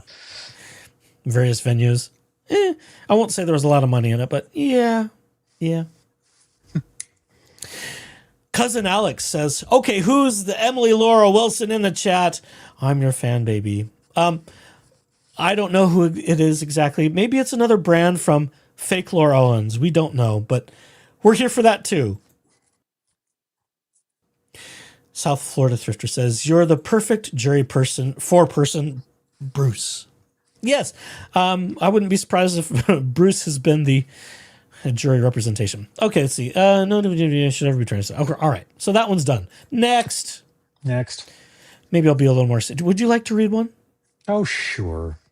Yeah, then I can, swig on some water. I should have made myself some cocoa tonight. Something a little warm and soothing. I didn't do that. Oh, well. Note for self. Or some tea. I've got a crap ton of tea I should probably start using up. Yeah, sadly, I can't control the screen, and I'd just be like, you go away, fix that, and... I know. Well, if I could fix that without paying StreamYard a shit ton more money, I would. But that's okay. I'm not going anywhere. Go ahead. Your turn. Right. And when you get to the bottom, stop. Oh, okay. That's how that works. Okay. I will. Okay. A case that reached the internet before the court. Okay. So we're just repeating the same bullshit from the last article, but okay. There are moments in a criminal case when the central concern is no longer the allegation itself, but the integrity of the process by which the prosecution is unfolding. State of Arizona v. Laura Michelle Owens has reached that point. Okay. The issue presented here is one of procedure and constitutional fairness, whether a criminal prosecution can be said to comply with due process when a sealed, superseding indictment enters public circulation through online channels before the court authorizes its release. The concerns did not arise suddenly, they accumulated. Insert picture for evidence. Ooh. Insert charging documents. Okay. But the only reason why it's significant for her is it's not even dated or stamped by the clerk. It's a conspiracy. Oh, gosh. Oh, my gosh. Yes. Total conspiracy. Anyway, on November 11th, 2025, Justice for Clayton aligned content creator Omar. Hey, it's our buddy Omar. Nice shout Zaddy out. Omar. Yeah. Live streamed himself scrolling through and reading from what he presented as a superseding indictment against Laura Owens. He displayed the document itself and treated it as the operative charging instrument.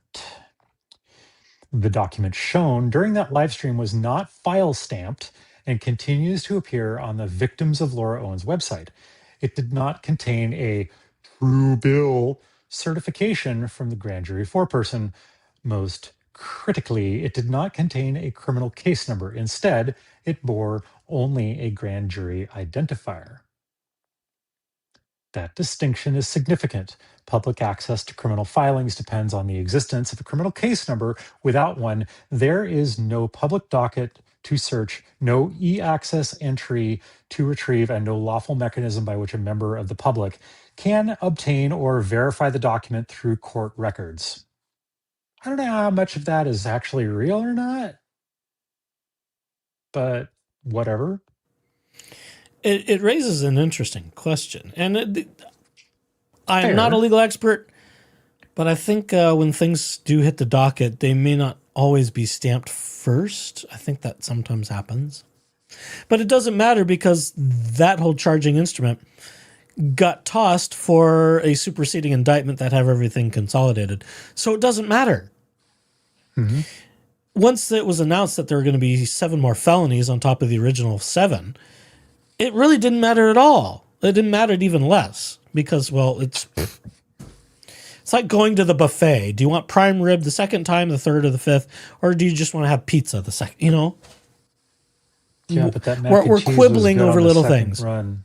But and this was a habit of Laura Owens, even with her Medium articles. It would be to, someone they got this thing too fast. Someone's leaking it. It's a conspiracy, because if we can prove some sort of conspiracy, somehow that means she's innocent. It's insane. It's insane. Yeah. I kind of wonder what color the sky is in her world sometimes. It's got to be I'm sure it's seahorses and rainbows. Okay. Cute little horsies. I We're a take horsey exception to girl. the rainbow. We gotta have thing 'cause- horsies. Okay, maybe not rainbows. Maybe purple. It's a purple sky for her.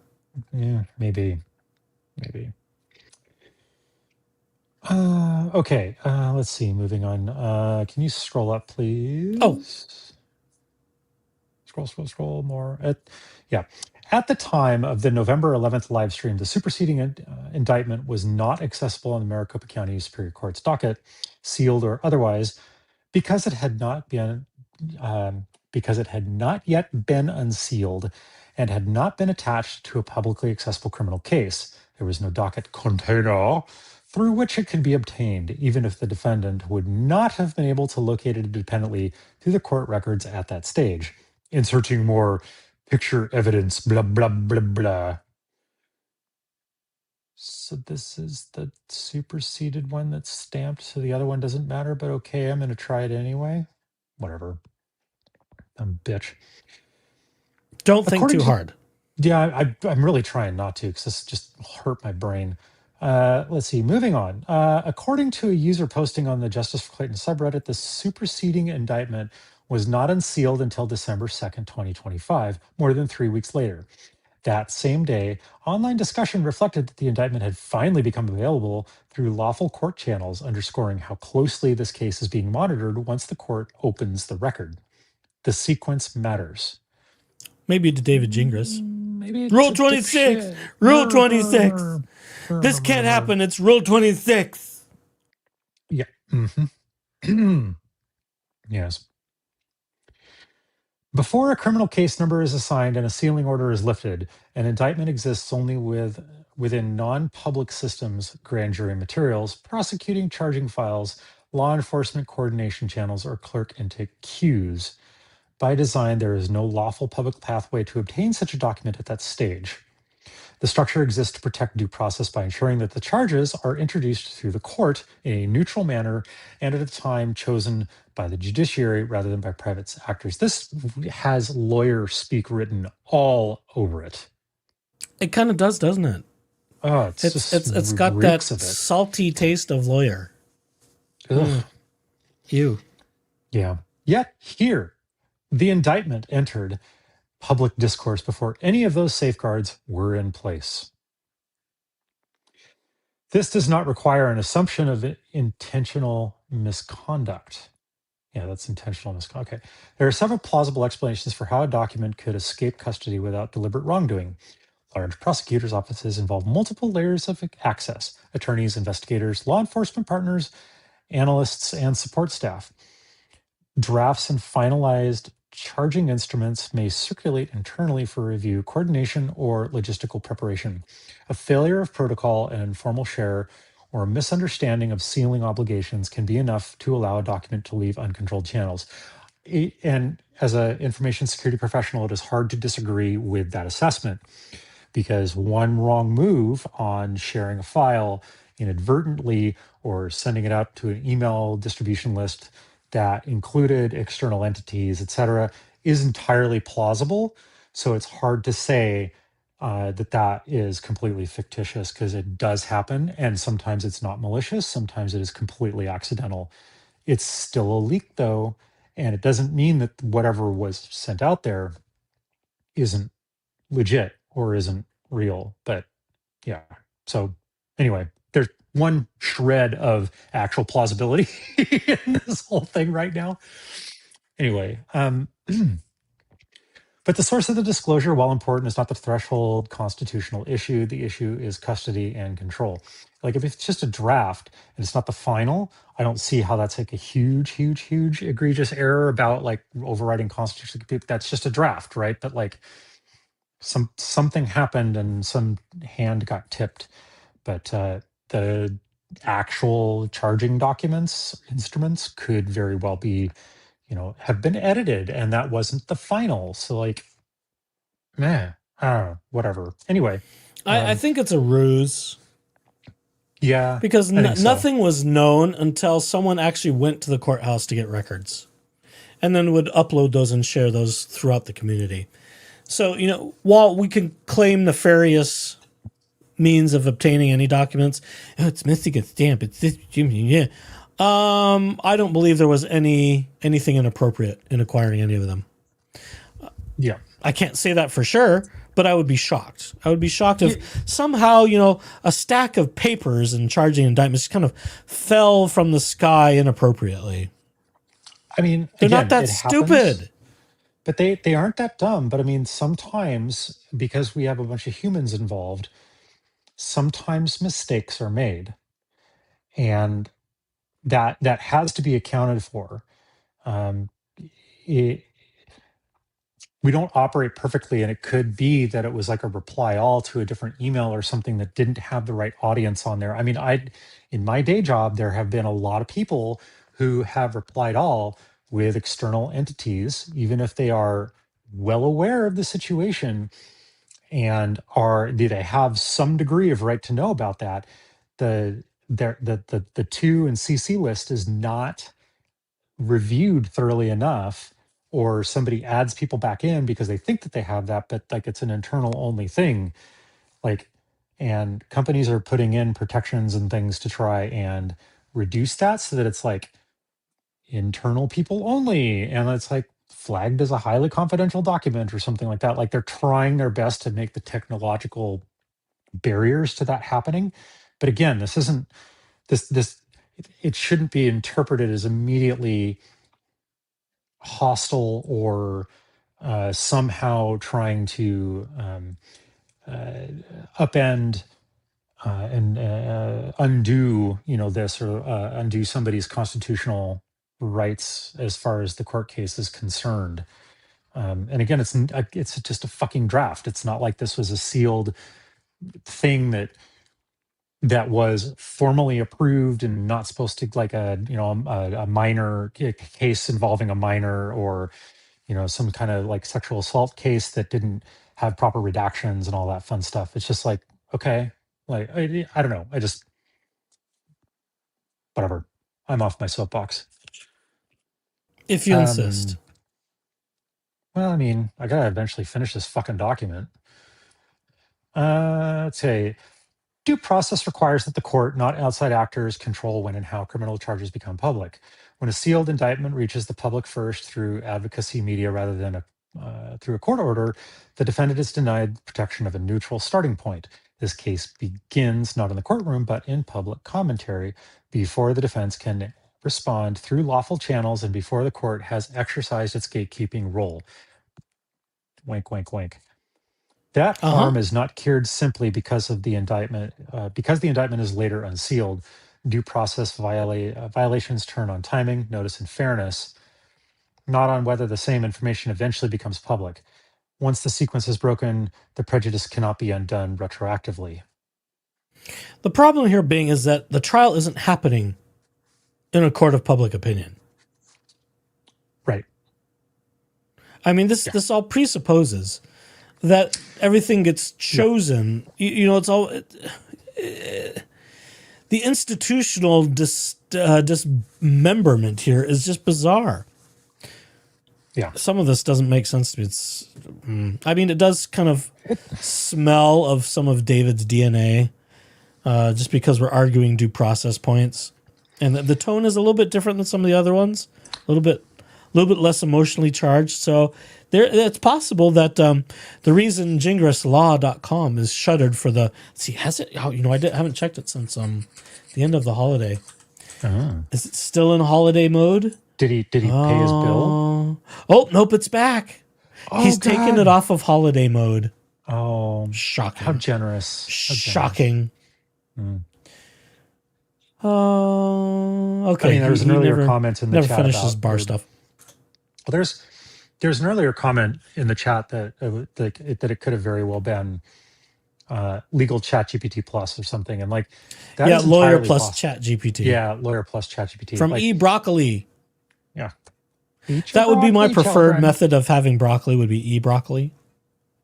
Although I some garlic, a few little herbs and spices were okay with broccoli. If you put enough butter and garlic salt on it, I do that too. No, not garlic salt. I do super minced garlic, and I just drown it in garlic. So tasty. God damn like it! The garlic. I'm hungry for that. I was going to make some last night, and then I went, this broccoli's not looking so hot, so I let it go. It happened. It does. Fresh produce doesn't really stand a fair chance in my refrigerator. Let's just be honest about that. Anyway, let's scroll down. Oh, Get me back to that November 11th piece. Yeah, oops. 3 days Damn after. It.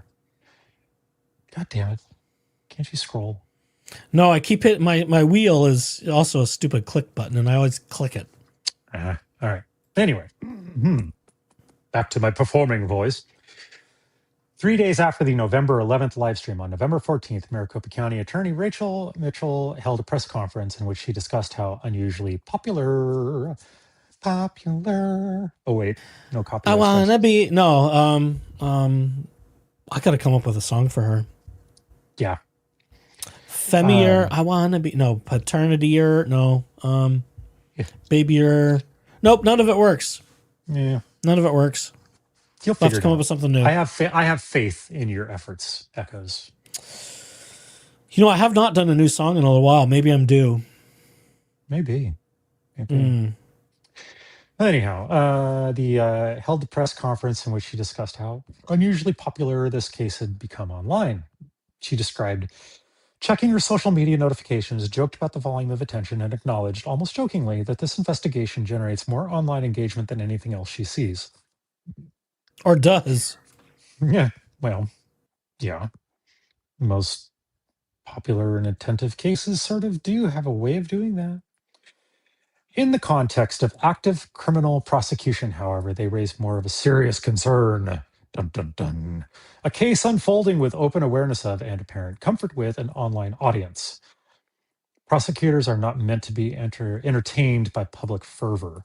They are expected to be insulated from it. When public fascination becomes part of the atmosphere rather than a risk to be managed, the boundaries that protect due process begin to erode.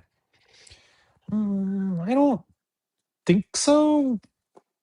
No. That's not a thing. No.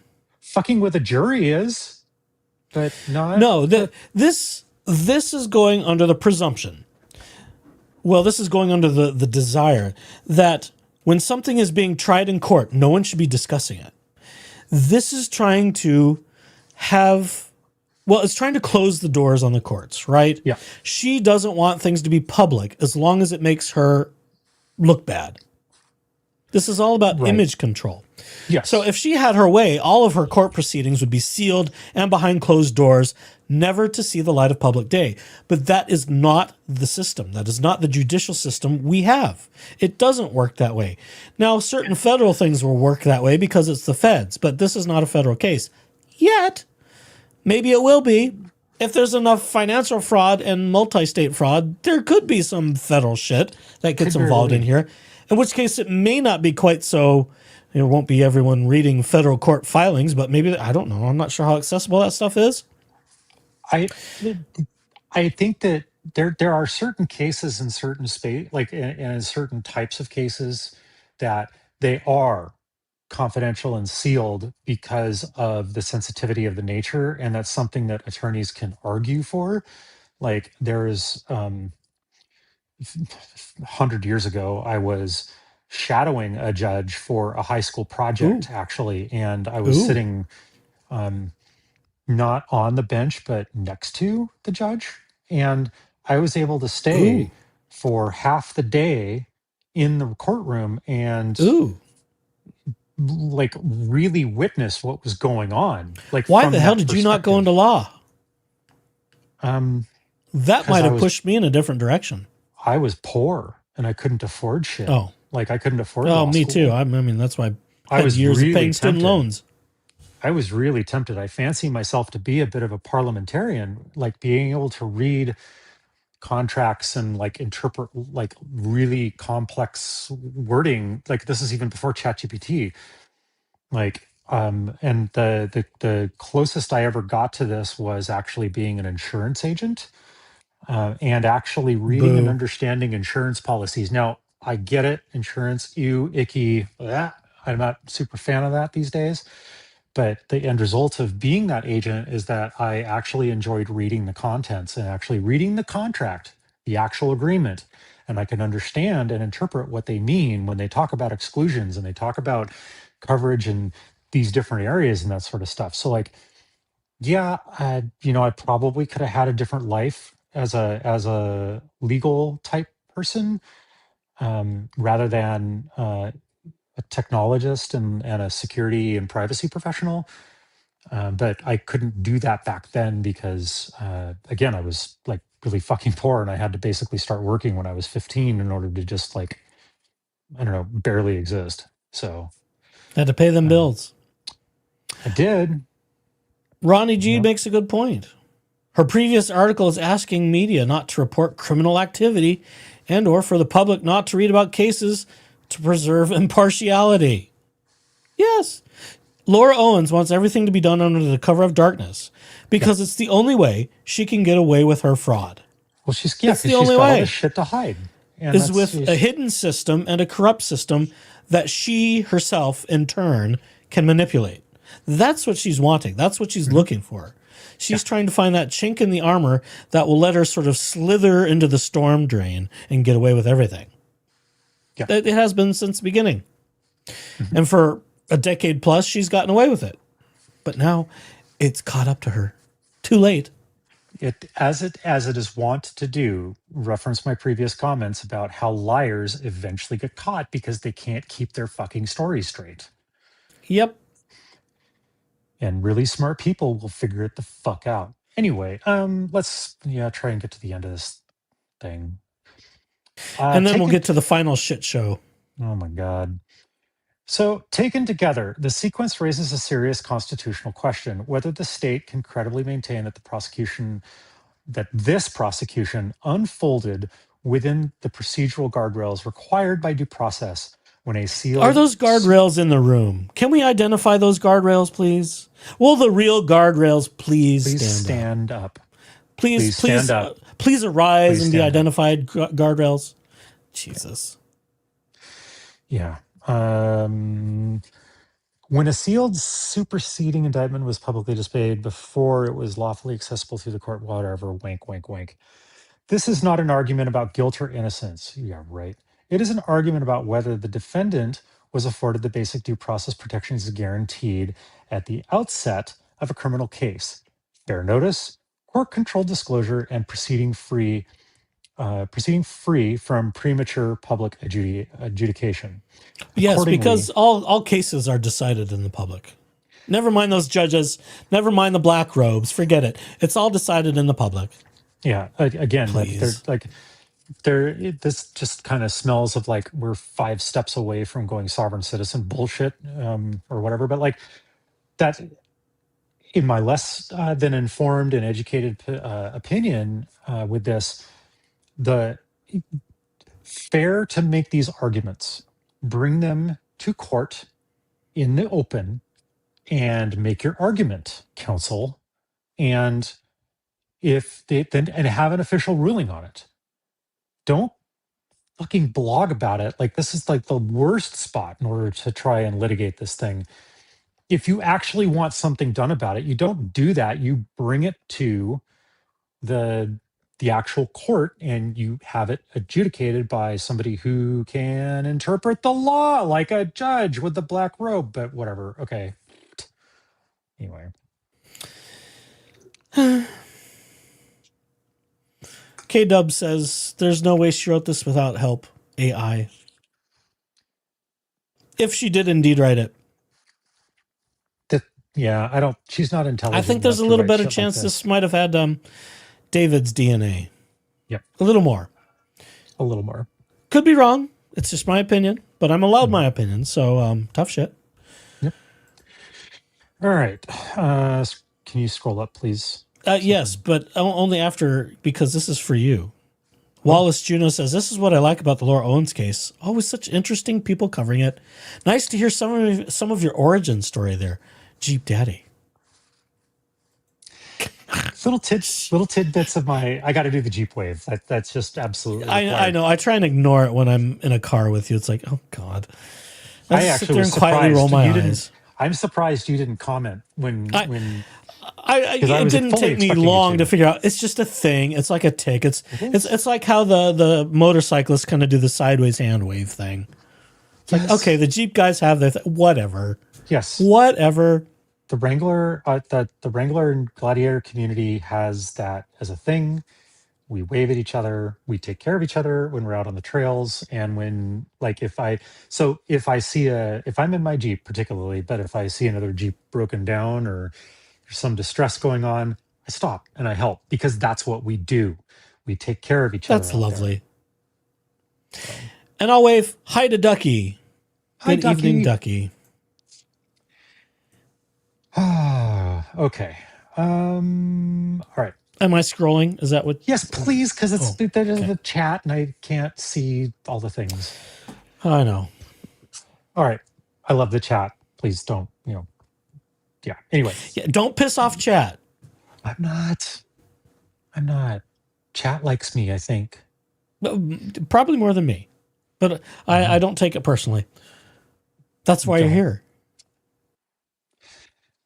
Okay. Accordingly, the state must account for how the superseding indictment lacking a file stamp, lacking a criminal case number, and lacking jurisdiction, judicial. Fucking, there's a lot of words here. And lacking judicial authorization for release was obtained by third parties and publicly read on November 11th, 2025, and why that same version continues to appear on the Victims of Laura Owens website. At minimum, the state should be required to answer the following. How did a non-party obtain a copy of the superseding indictment before it was unsealed by a court order? From which custodial channel did the document originate, including prosecutorial files, law enforcement coordination materials, clerk intake process, or grand jury related records? Who had authorized access to the indictment during the sealed period, and what safeguards were in place to prevent dissemination? Was there any version of the indictment shared outside of the county attorney's office prior to unsealing? And if so, with whom and for what purpose?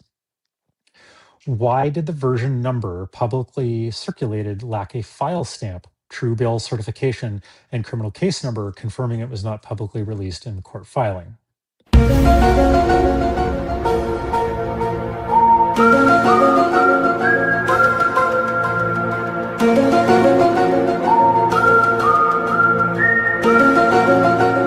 It's the aliens. The aliens did it. The aliens. I'm telling you. I don't think there's anything untoward in this material. Because I don't believe there are people. I mean, I can't say that with 110% certainty or 1,000,000% real pregnancy certainty. But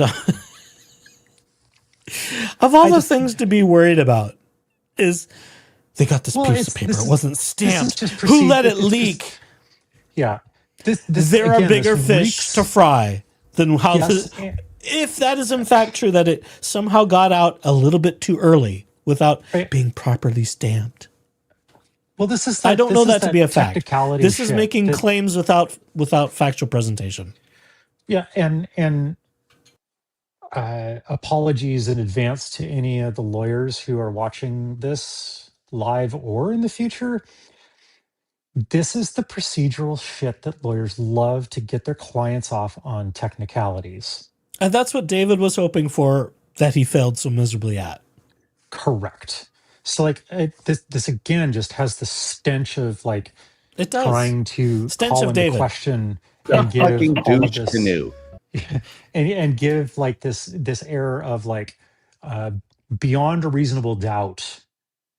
Because, like, if there's enough doubt in the case about, like, oh, well, there is the doubts about the case, the facts, or, like, the jury pool is tampered with, or, it's like, then they, like, theoretically have a chance to get, like, a hung jury or something like that. Here's the other thing. If this were a legitimate issue, before someone got shit canned by their criminal defense attorneys for ethical reasons, this would have already come up, I believe. If this were a legitimate issue. Yeah. I think it's bullshit. It's just a distraction. Yes. Well, the whole And thing is just one more thing. Well, yes, one more reason to kick the can down the road. Well, which is all we want. We want to take our horse and just kind of do some horse polo down the right, and not kick actually it be down, accountable. tally ho, whack away.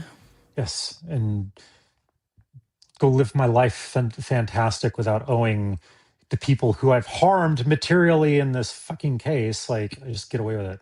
Ugh. Anyway. All right. If the state can provide a clear, credible explanation establishing that custody was maintained and that due process was preserved, despite this sequence, the court may then assess whether the violation is curable. But if the state cannot answer these questions, or if the answer is confirmed that the sealed charging instrument left non-public custody and entered the hands of an openly hostile advocacy group during a protected period, LO, fucking my ass off, then the constitutional harm is complete. Oh, come on. If anyone sees the paperwork and they're not favorable to her side, the damage can never be. Yeah. The prejudice in that state, in those 3-4 words right there is just like palpable. What a bunch of whiny bitches. Oh my God. Okay. In that circumstance, dismissal is not discretionary. A criminal prosecution cannot proceed where it is initiating document entered public discourse through partisan channels before judicial release and outside of court control. Oh my fucking Wait a minute. God. What partisan channels? Now we're trying to like introduce politics in this? What the fuck? If this had used a Trump reference, just to be political for a second, it would be 100% David Gingras' thing. He's got such TDS. It's hysterical. David was always referencing, now if Donald Trump had done this, I mean, it's just one little word phrase short of being David Gingras for sure. Yeah. Yeah, I think. And I mean, still, this could have been filtered. This is probably still filtered through AI stuff in order to try and wash out as much of that stank as possible. Not even Bonami got it out of the. Yeah, I better not finish that phrase. So I'm and they used Bonami. So allowing the case to continue would not remedy the violation; it would ratify it. Jesus. Due process does not require proof of intent, nor does it require the defendant to identify the source of the breach. The obligation to safeguard sealed charging instruments rests entirely with the state. When that obligation fails, and when the failure cannot be explained or cured, dismissal is the only remedy that preserves the court's authority and the integrity of the criminal process. Okay, that's a stretch. I've committed crimes, let me go, because somehow information got out that we can't even prove got out inappropriately. I don't necessarily disagree with the first part of that sentiment. Which part? Yes, the whole the obligation to safeguard documents and such. That is with the. I feel like that is with the prosecution and with the state to safeguard that stuff. Again, there's a huge assumption being made that it is politically motivated, that it is by these advocacy groups and all that crap, and like then it's like goes back into these technicalities of like, oh well, if that's the case, then this all just needs to go away with bias, so that my client is now free to go do whatever they fucking want to do. But like, yeah, just blah, like, yeah. Anyway, I would go a little further. Okay, because David Gingras liked leaking depositions. Oh, did he? He did. And I think there were some that he had posted. What was it? I want to say he posted Clayton's and Mike's before, and that's one of the things that pissed off Mike Maricini. Was he supposed to do this or not? Was these like protect? Like, well, then fucking hell. Okay, so this really is out of the Trump playbook then. About like you object to the thing that you are fucking guilty of doing. Yes. So I think this demonstrates to us that there's a little bit more than just Laura being written here. There might be some douche canoe douching, dipshitting all over it.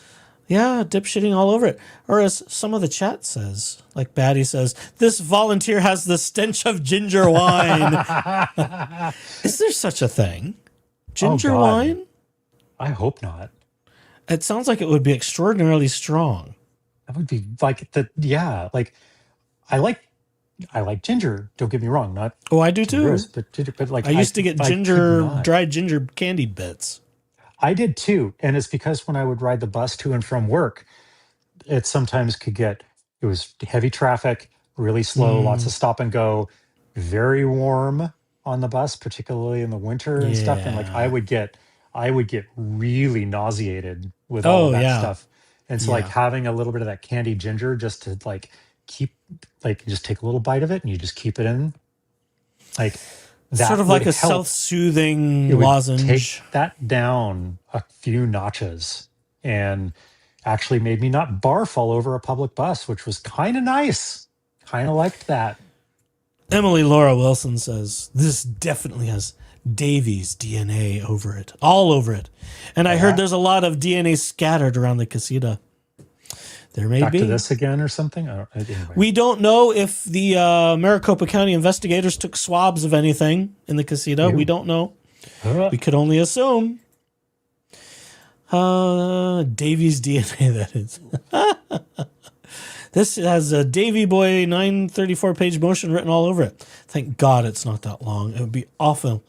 Robin is lurking. Hi, Robin. Ginger beer with jerk chicken. Oh, God. Here come the memes. They are together quite a bit, so they've almost molded into one evil entity. The Succubus of Scottsdale may have a devil attached at her hip. It wouldn't be surprising. I read that. I read molded as warm molested ginger right wine. out of the gate. Oh. Green ginger wine is a thing too. I don't need to know this. I just do. It sounds slightly bitter but tangy and refreshing. Is that the end of that one? Yes, because now we have the standard disclaimer that's bullshit. All right, let's get to the least and last of these. For God's sake, look, it's the family horsies. SWAT operation. Oh my God, family horsies. Yeah, it's interesting. Who would you say is older in this picture, excluding the parents? Well, that daughter A or daughter B, left or right? Who looks older? Right. Okay, all right. See, I still see it the other way around for some reason. I'm not sure why. Even though Sister Sarah is 2 years older, she always, to me, looks a little bit younger than Laura. I don't know. Maybe on closer inspection. Maybe because she's a little bit more healthy looking in many circumstances. Kind of fucked me up, but yeah, I don't know. But I mean, look, someone's got the overly glossy lips and the. I mean, it's not quite collagen lips, but you see, it's a little overdone on the makeup. Yeah. Okay. Anyhow. Well, I digress there's a again. little more authentic. I don't know. Whatever. I'm a terrible judge of character, particularly when it comes to pictures like this. Shall I get this over with so we don't have to suffer anymore? Let's rip. I might still need some cocoa before the end of the evening. When a paternity case becomes a SWAT, SWAT, SWAT me daddy operation. I'm not going there. At dawn, I'm not. I better not. At dawn on January 29th. Well, that's why you have guests on to do it for you. Okay. I'll leave it to you. Thank you. I will enjoy myself. The mesita. It's no longer the casita. It's the mesita. Mesita. Brilliant. Oh, who came up with that? That's genius. Thank you so much. Speaking of casitas, let's talk about it on the morning before 7 a.m. on January 29, before business hours. That's early. Okay, that's the middle of the night as far as I'm concerned. However, it was like 10 minutes to 7 or quarter to 7 when they started knocking on our door. And if they're allowed to do that by statute, then by all means, They could serve them 24 hours a day. Then I would expect the sheriff's department to be banging on my fucking door too whenever they're allowed to do it. She's lucky she got the morning crew and not the night crew. God, no kidding. Because they could have pounded her door down at like 4 a.m. or 3 a.m. They could have saved it for a nighttime SWAT raid.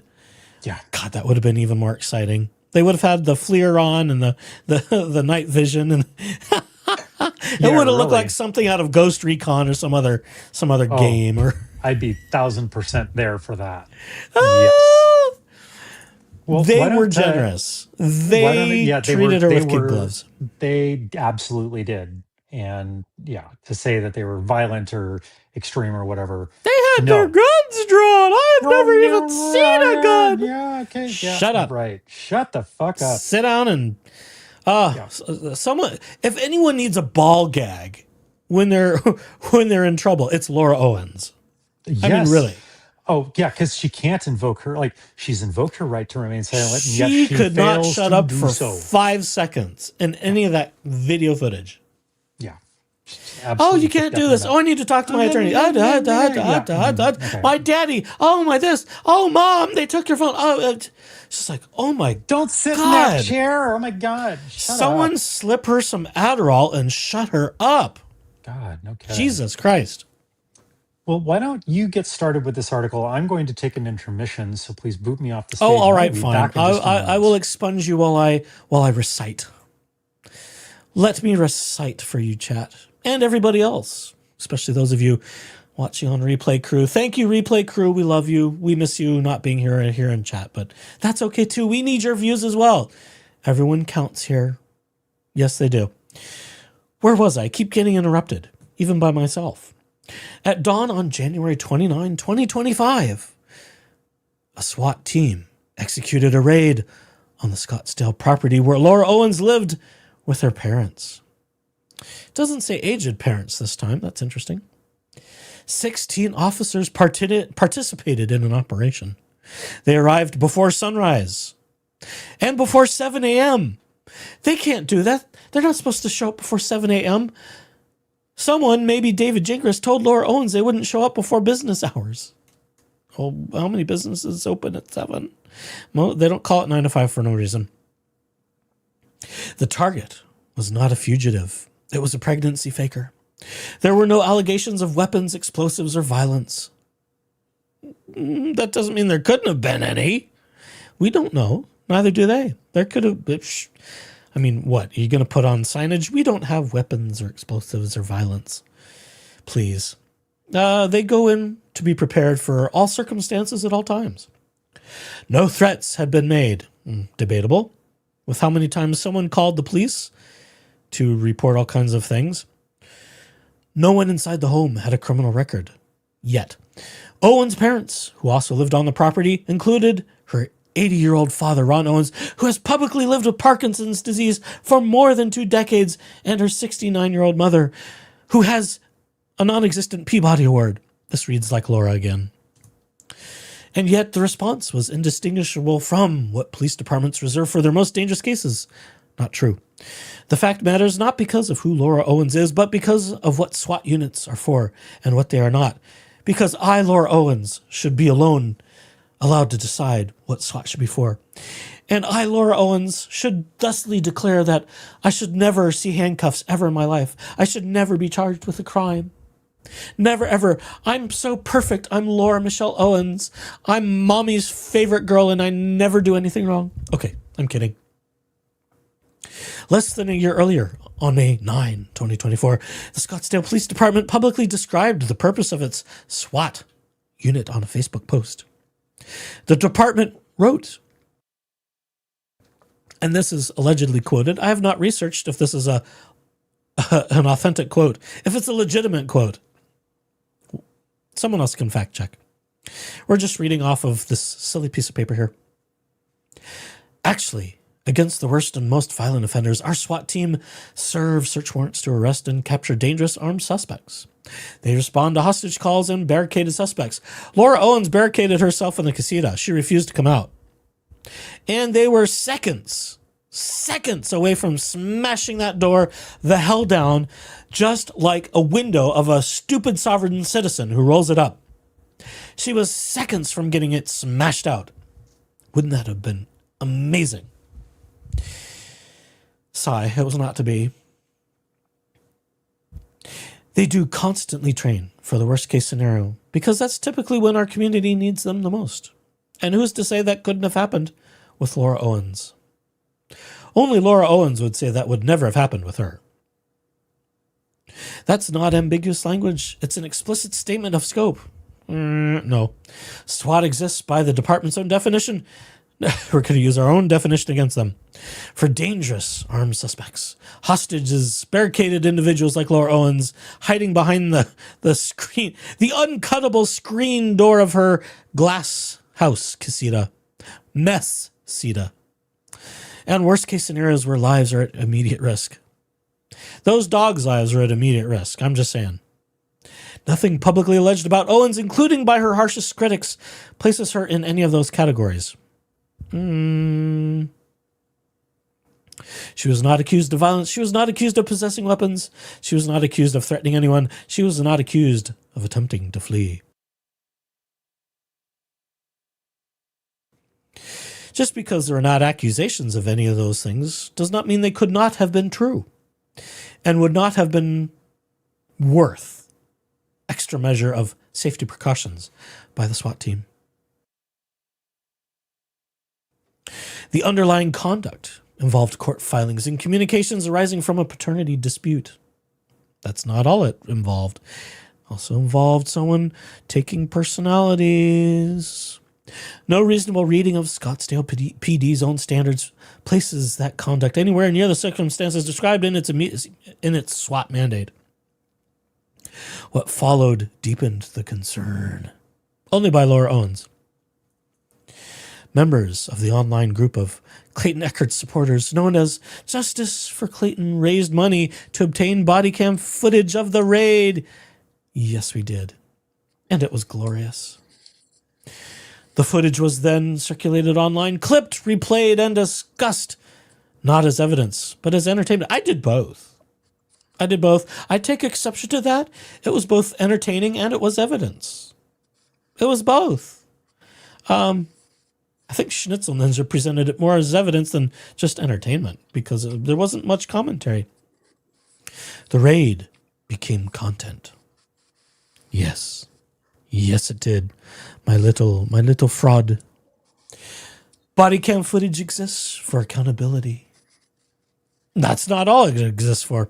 To document police conduct for courts and the public.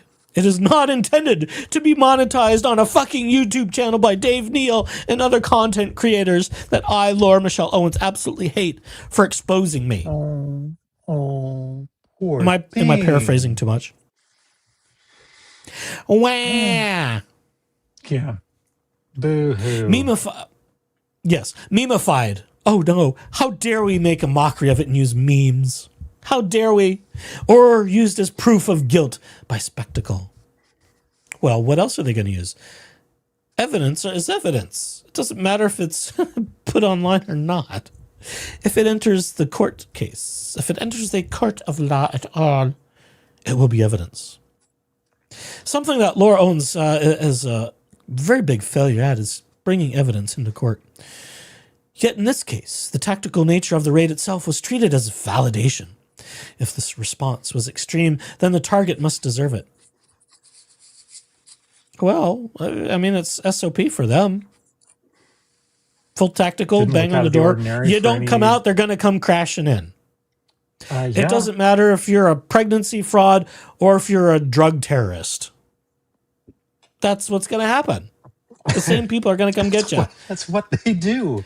And if they weren't so nice about it, they would have hauled your skinny ass to jail in handcuffs until you had bonded out.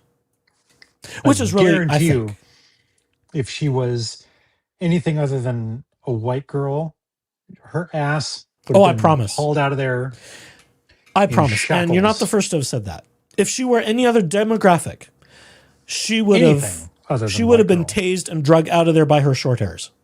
Correct. So she should be really fucking grateful.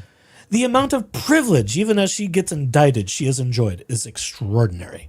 Yeah. Absolutely extraordinary.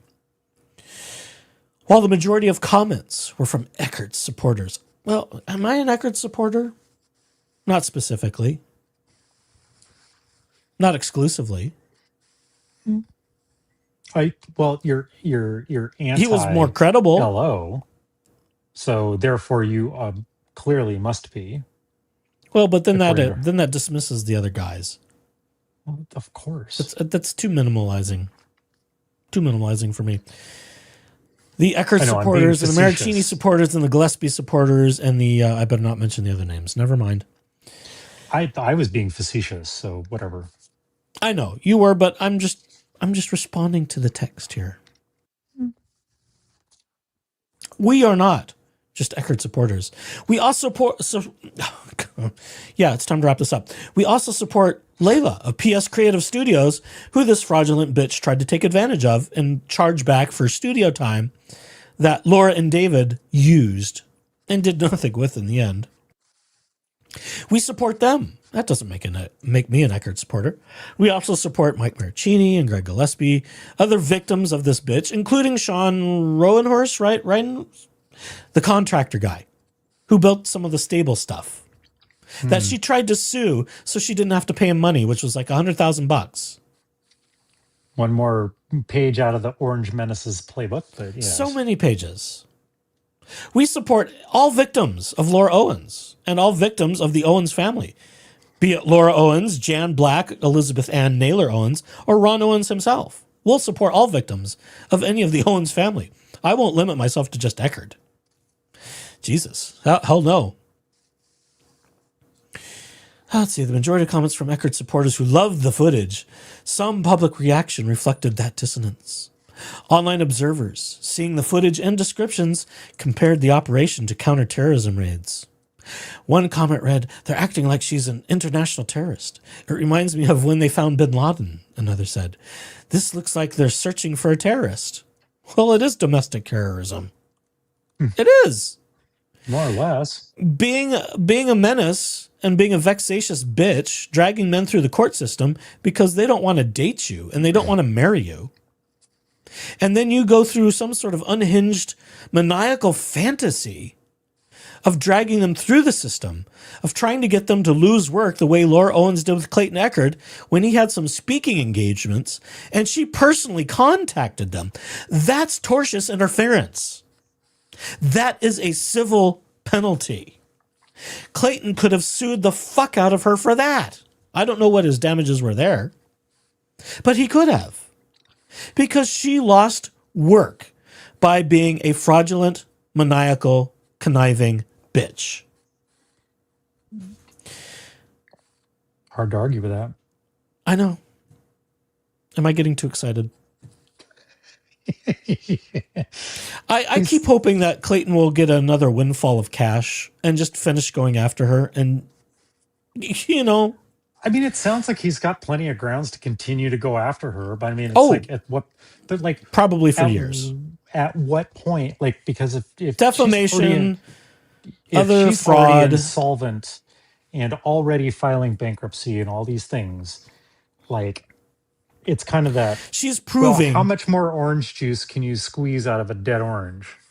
She is proving how much of a fraud she really is. Oh, and yeah. I would say so is her family. And if it were me, I would do it out of sheer principle of proving a point. Even and that's why Clayton didn't just let it go. $5. You know, he was smart from the get-go of reserving fees and costs. That was a smart move. Which he didn't have to, in which case he could have just walked away, which is what she wanted. But then she tried to countersue. Well, you need to let this go or I'm going to sue you for $1.4 million in collateral. I mean, that's extortion. That in my let my paternity case go, or I'm suing you for millions of dollars. That's extortion. That is textbook extortion. Oh, Emily Laura Wilson says Laura needs a perma mouth gag. That's why I think she would look good in a bright red ball gag.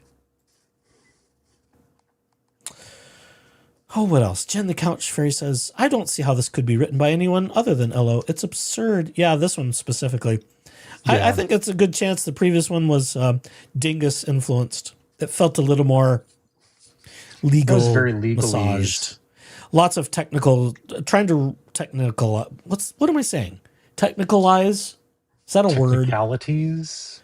Yeah, just I don't know. faffing about in technical law that faffing he likes to argue and was never based on law or fact. And even Rachel Juarez pointed that out to him numerous times. This David. Okay. Robin says if she had calmed down for 2 minutes, she would have realized that some of the cops were pretty hot. Amen. Can't disagree with that. Amen. There were some of it was like, what's that officer's name and badge number? No thanks, MK says they just needed to lock it all down so detectives could come in and search. You're the only one who made it crazy dramatic with your uncuttable screen. I love it. How I wish that would have gone just a hair further. 35, living at home with her parents. Yeah, in a little bungalow off the pool that looks like a shit shack. Her hoarding and mess makes my messiness look rather clean and tidy.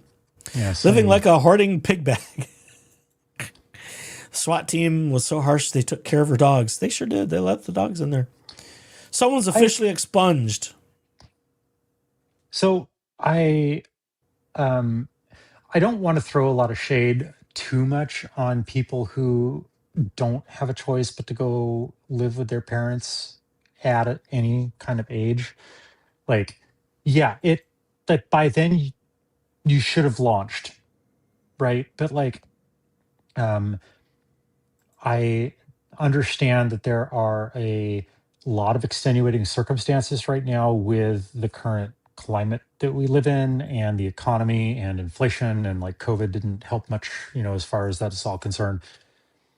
So I have some empathy for people who aren't able to afford their own housing or need to restructure their life, like to be able to survive in some way, shape, or form. Sure. This is not I'm not excusing LO for all of this stuff, right? But like, for anyone who might be watching this or just others, I've got people in my life that are of various generations on either side of mine that are on the struggle bus with being able to afford housing and that sort of thing. So I just want to be cautious about like blanket statements around That's fair. ages. That's fair. And like living at home or living with friends, etc. All that said, this is a different deal, right? This is a whole new level. This is a horse of a different color. Yeah, it's a very, very different. And like, kind of like, K-Dub's LO never had a job. Yeah. Yes, her job in her mind is to extort as many dollars out of others as possible and take advantage of that. You're compassionate. Despite my don't let that rumor spread too far. Let's just I'm just going to go and delete that. Keep comment. that on the down low here. Don't let keep this on the don't DL. Let that out. Yeah, no. But yeah, I just there are a little bit there are some. Okay, Jen, I get it. And props to kiddo about being able to do that. And like, clearly LO has a myriad of issues that and it perpetuated in my perspective by her parents and her mom in particular and all of that stuff. This is more of a unique case where it's not just like, oh, the dreaded like living at the, because I mean, I had to move back in, I think in my early 30s or something, like with my family. And it was humbling as fuck, but that's what I had to do. That would be so awkward. It was. It was, but I mean, that afforded me opportunities to come back to the Pacific Northwest and to do the job hunting that I needed to do for my career paths. And as far as like, I mean, I moved out as quickly as I possibly could, mostly because I was living in a zip code that I wasn't exactly happy in. Yeah. Rural Washington. Oh my God. Yeah. Armpits of certain states. Yes. Yeah. So No fun. No fun. But anyway, No fun. that is How do you have a nightlife in a place like that? You put on a metric fuck ton of miles on your car, spend a lot of money on gas, and you're perpetually tired because it's always a drive home. Jen also says her kiddo's high functioning, still way more autistic than Laura. I do understand the need, desire for some to live with parents for reasons, though. Yep. Yeah, of course. Yep, absolutely. Situations vary based on all those variabilities, right? Just like my junior sibling on the Asperger's spectrum, which got dumped into the autism spectrum. I'm not sure smartly yet. I have some disagreements about that, just because of typology. But be that as it may, that younger sibling pretty much always had to have roommates and didn't quite get their shit together and lived with the family a lot. Yeah, I was way out of the house by that point, but one of my very good friends has a kid. A crutch. Sometimes parents are a crutch. Yes, and unnecessarily so. I do have a friend, a very good friend whose kid, likely autistic, not diagnosed, but has had to live at home for a long time. Finally, has moved out on their own with some friends towards east, but it's you kind of just sometimes you got to do what you got to do, and like if you're in the if you're in a generation in which like your parents are fortunate to have a home that they've owned and lived in, then you have a place to go, paid off or nearly paid off, unless you've like completely fucked yourself financially by extending like Laura Owens' parents. Yeah, like constantly refining and constantly HELOCing every little drop, pulling out equity and running up more credit cards than the Pope has jewels in his gown. Correct. So yeah, like I fear for like the Gen Zs and Gen Alphas that don't have that their millennial parents are not going to have the boomer parents to move back in with, like Gen Xers like myself did, or the elder millennials, like, yeah. Anyway, I could rant the fuck out of this, but please don't. Yeah, I know, this just, yeah, this is not. Let me finish this and then you can rant for however long you wish. However long the audience will stick with us. I know. Well, I'm fading already. I think I was fading 2 hours ago because I'm over it already. So I'll rattle this off. We'll call that done. And then whatever you wish to rant on, I'll let you have final words tonight. Oh, that's so charitable. I know. Well, it's all I've got left. It is possible to believe every allegation against Owens and still recognize that this response was unjustified. Everyone should always treat her with kid gloves and walk around eggshells at all times around her. SWAT raids are not meant to resolve disputes about credibility. They are not meant to dramatize investigations. They are not meant to satisfy an audience or confirm a narrative. They are meant to stop imminent danger. Well, maybe they thought she was gonna unalive herself. She had threatened to do that so many times. They might have been there for her safety. That never occurred to her, did it? Apparently not. No, all those wellness checks. Maybe they were there just to keep her safe. The most extreme tool of law enforcement is used where no such danger exists, and then celebrated, monetized on a fucking YouTube channel, and consumed as entertainment. The issue is no longer one defendant. It is whether the state still remembers why those tools exist at all.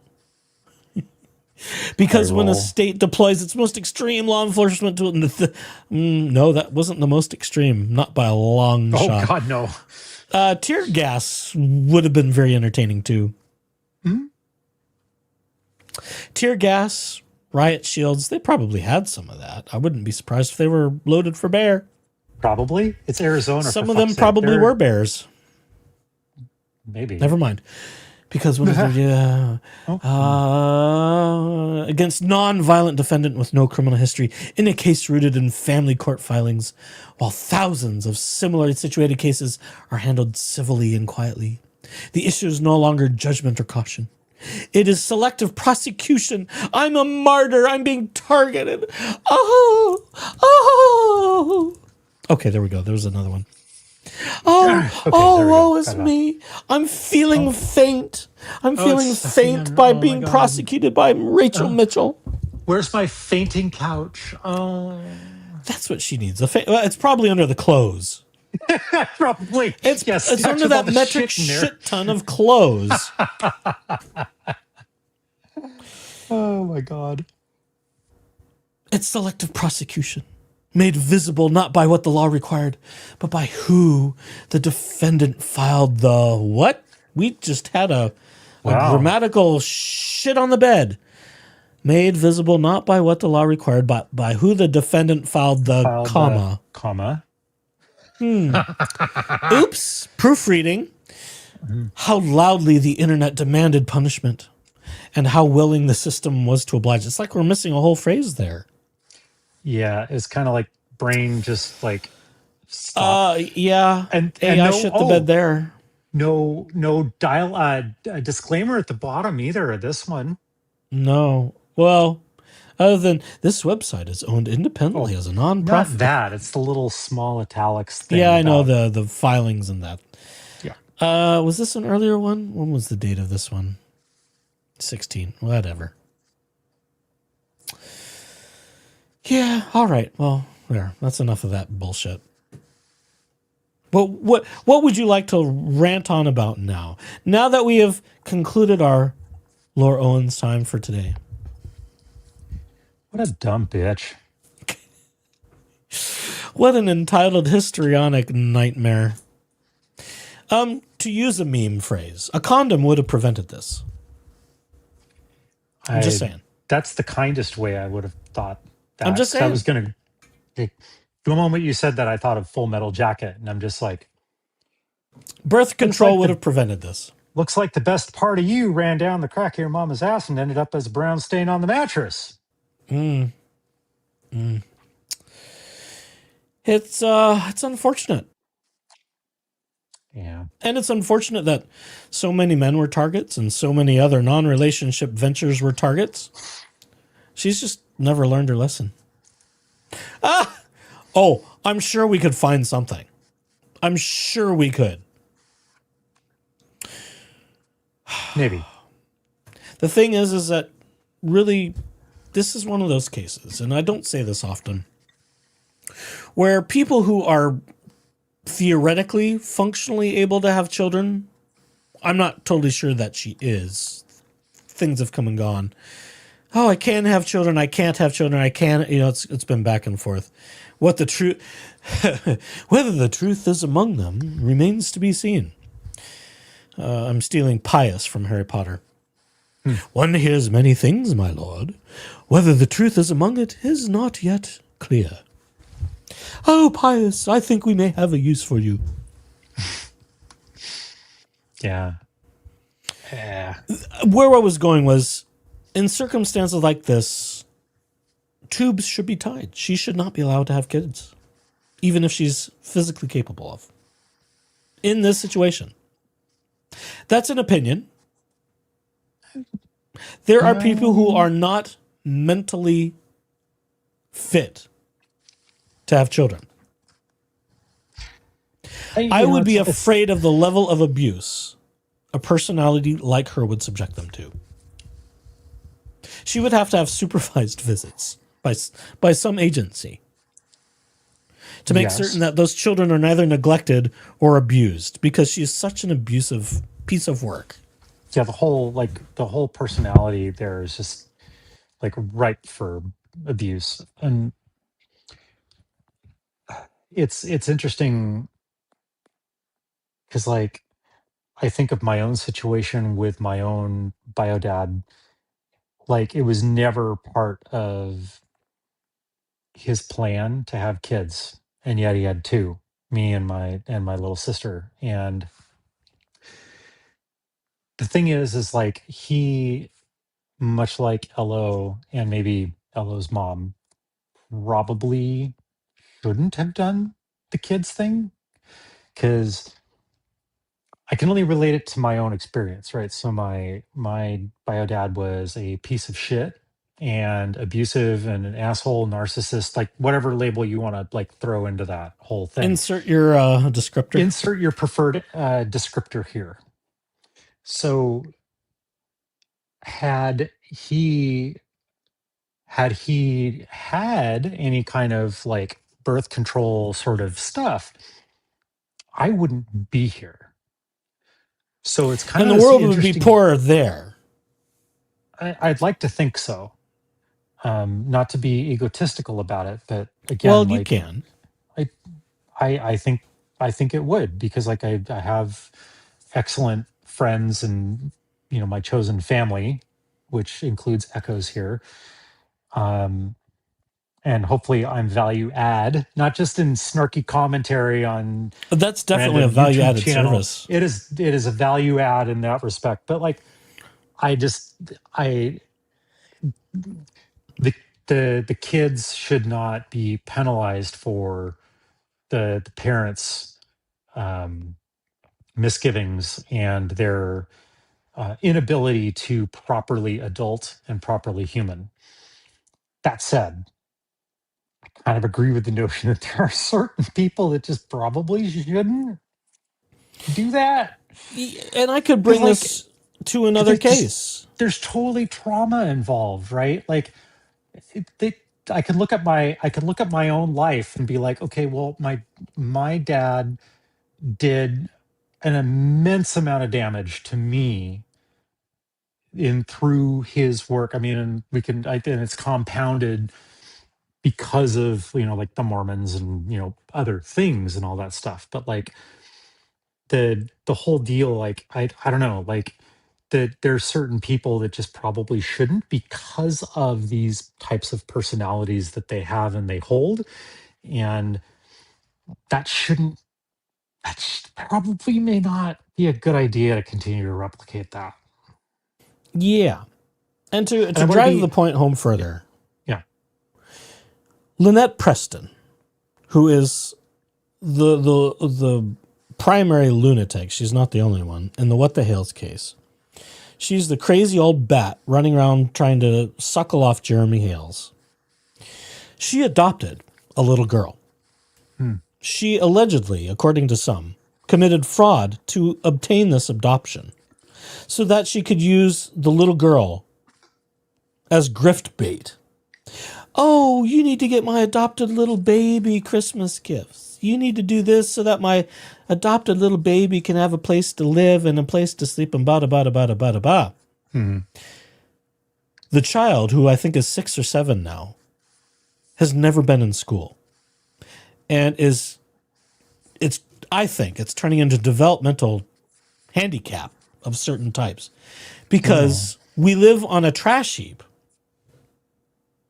with a bunch of crazy people whose only function in life is to suck off of people like Jeremy Hills who are successful. But then we leverage the child who's not getting a proper education, who's not being properly housed, fed, and clothed, and all those other things. Yeah. And then we use that of, we need to build a fence so that the child is safe. We need to raise money for this for the child. I'm going to sue for my child's whatever. It's all a scam. Yeah. I can see Laura Owens becoming, in 30 years, the next Lynette Preston. Yes. I mean, it's a similar sort of. It would be interesting to see. I wish I could hop in my time machine and see. Oh, what does Laura Owens in 30 years look like? Let's visit that parallel reality. I know. I mean, it's because it's the same sort of insanity of weird realities of, and then it's everybody else's fault, and then let's sue everybody because we're not. It's just there's wiring loose in the head. Yes. And it starts somewhere. I mean, unlike Lynette Preston, Laura Owens has been pretty spoiled.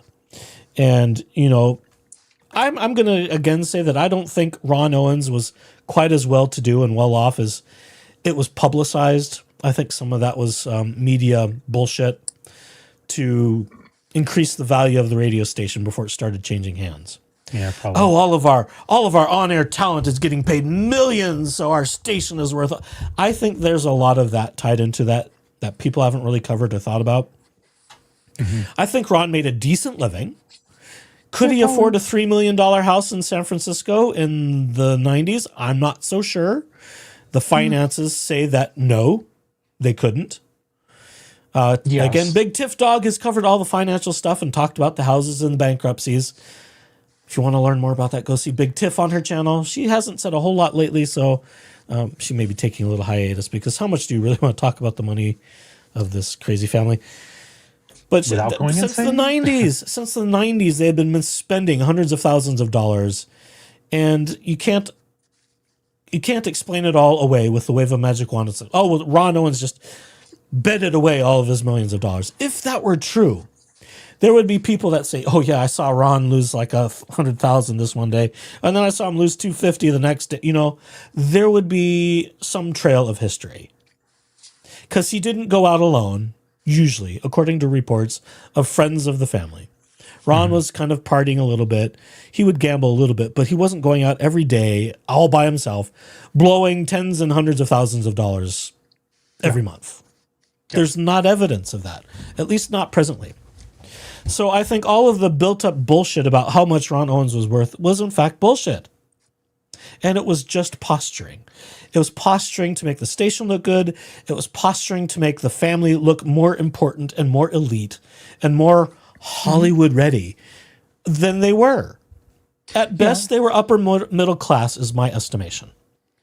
And it wouldn't be that unprecedented to kind of prop up and fake that sort of thing for the celebrity factor, or like if the radio station was struggling and like they needed something to make themselves look like they were this thing. Like it's totally not. It was AM. It was AM dial. You aren't going to be making bazillions of dollars on the AM dial. You just aren't. Well, not even far-right talk show hosts, other than maybe Rush Limbaugh, ever came close. But he wasn't only on the AM dial. He was syndicated. Yeah, and even with that, like the fact, like, so okay, then, and I'm not going to step. I'm hopefully not going to step on anybody's toes, but like there was a time in which that was a lucrative business for that time, and for that era, and I think that there's a certain like vintage of these celebrity types and these radio personality types that even on the AM dial, you could be wealthy, even if it was just on paper or just by name recognition alone, whether it was brand like getting sponsorships, blah, blah, blah, whatever that meant. Just having lots of commercial viability. Sure. But like that was in a time when it was more difficult to audit the records or like the sharing of information. Like dipshit Dingus was ranting in the article that I read about the public disclosure of this document. Like that was unheard of, more or less, in that, like probably when Ron was in his peak, because there wasn't the internet for somebody like Omar to go on and just be like, look at this PDF I found, let's talk about it. Like that didn't happen. It had to be in newspapers and it had to be vetted and blah blah blah. It maybe the disbursement of it has been different in more recent technology years, but the same processes still apply. Yeah, you still in most cases, because courts are creatures of old habits. People and they're slow. Yeah, very slow. People have still had to go to the courthouse to pick up stuff from the case files. Yeah, anything from the docket that dropped. Hey Rob, who lives, I guess, in North Phoenix, would run downtown to the courthouse. And stuff in San Francisco, Steve, I can't remember his YouTube name. Steve would go to the San Francisco court and pick up documents there.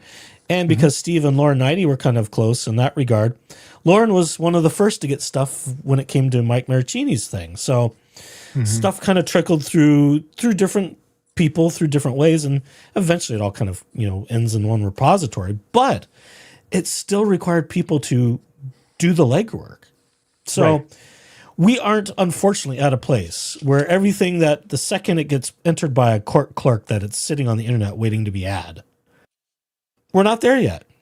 Yeah. It would be more efficient, but I understand the courts are, a little apprehensive about such quick access. They are, and they are definitely, they being part of government as a broader institution are much slower to adapt and to adopt newer technologies. I worked for a quasi-government organization once upon a time. It was a utility district, and they weren't quick to adopt new technology, because it was untested or something like that. And that's fine. I understand, because you're running critical infrastructure and your customer service needs to be spot on because you're a governed utility and all that fun stuff. I get it. So that's just a different era in which all the governance around these things were instituted and stood up versus the modern day. It's the same reason why you have senators in the United States, like when Mark Zuckerberg is sitting at the table and some ancient 700-year-old senator is asking, how do you make your money? And his answer is, we sell ads. Yeah. They don't get it. They don't understand. These people don't understand how quickly technology and this information can move, because they're stuck in an era in which you required a horse and pony, the Wells Fargo wagons are coming to give me my treats. That's Laura would approve of that because it's got horses. Yes. Oh, the Wells Fargo wagon is coming down the street. How can it be for me? Yeah. That's the era in which that they're used to operating in. And so this high disclosure, oh shit, something I accidentally CC'd the wrong person on an email and suddenly it's now being talked about in the media or on the internet, because the internet is evil, whatever it is, kind of, but whatever. They don't know how to deal with that shit. Yeah. I like the point being made here by Ronnie G. He was represented by management, that being Ron Owens. That's some 30%, and who knows if his contract had him pay for his staffing. Which leads me to another point. I would think someone earning $1 million plus a year would have a slightly higher pension at the ripe old age of 80s in their retirement, a little higher than 20 grand a month. Little higher, I would think. I'm sure there's numbers. I'm not an accountant. I'm not a numbers person. It would seem to me for a pension, that's a little low if he was making 1 point something a year, which is what some have alleged that he made at the peak of Ron Owens' stardom. I'm not convinced. I'm not convinced he ever made more than a couple $100,000 a year. I could be wrong. I mean, there may have been a time he may have had a couple 7-figure bumps. Was it his entire career? I don't think so. No, I mean, for all the reasons. I don't think any media, TV or radio personality would ever admit that, a lot of them would admit that early in their career, they made pennies. Yeah. That you make pennies till you make it huge. Right. And it's kind of going, it's kind of that sensation of going viral. It's like going viral. Nowadays, Yeah, today's viral, language and parlance, it's oh, the moment that you go viral, then off you go. But I mean, for me and my lifestyle, if I made as a pension $20,000 a month, I wouldn't sneeze at that. Fucking sign me up today. Retirement, here I come. I've got some done. vacations I need to get caught up on. Fuck the Holy corporate hell. world. I got some countries to visit. I got some places to see. I got a house for me to buy. I got a house for I got to Echoes see to a man buy. about a horse. Like, I got to, I don't know. The horse thing is kind of. Never ridden a horse. Don't care to. I can pass on that. I've ridden a horse.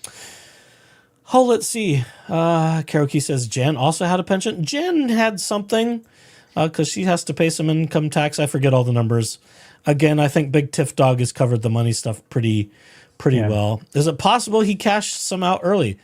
Possible, but he didn't stop work till they packed their bags from San Francisco and moved to Scottsdale. That's when he retired and hung up his microphone, so to speak. Mm-hmm. Have to rewatch Big Tiff, but the 21K pension was for both as that could be. That might be right in total because that's sort of what they reported. Unless we're hiding some money somewhere and some income, you never know. That's not an accusation. It's just the transparency of the Owens family and the parents is about as bad as the daughter. I wonder where she learned it from. No, they've got their bankruptcy, their Chapter 13 kicked. So, yeah, they've lost their Airbnb house. That wasn't listed in any of the documents that I can recall either. I would question the IRS filings. I think I would question any of their filings that they themselves wrote up, and it wasn't written up by someone who's authorized to do so. Yeah. Because if they had the money, unless they are absolutely batshit insane, which is also possible, why would you dig such a big debt hole for yourself if you could pay for things? I mean, we're in the hole a few million, not including all of Laura's shit.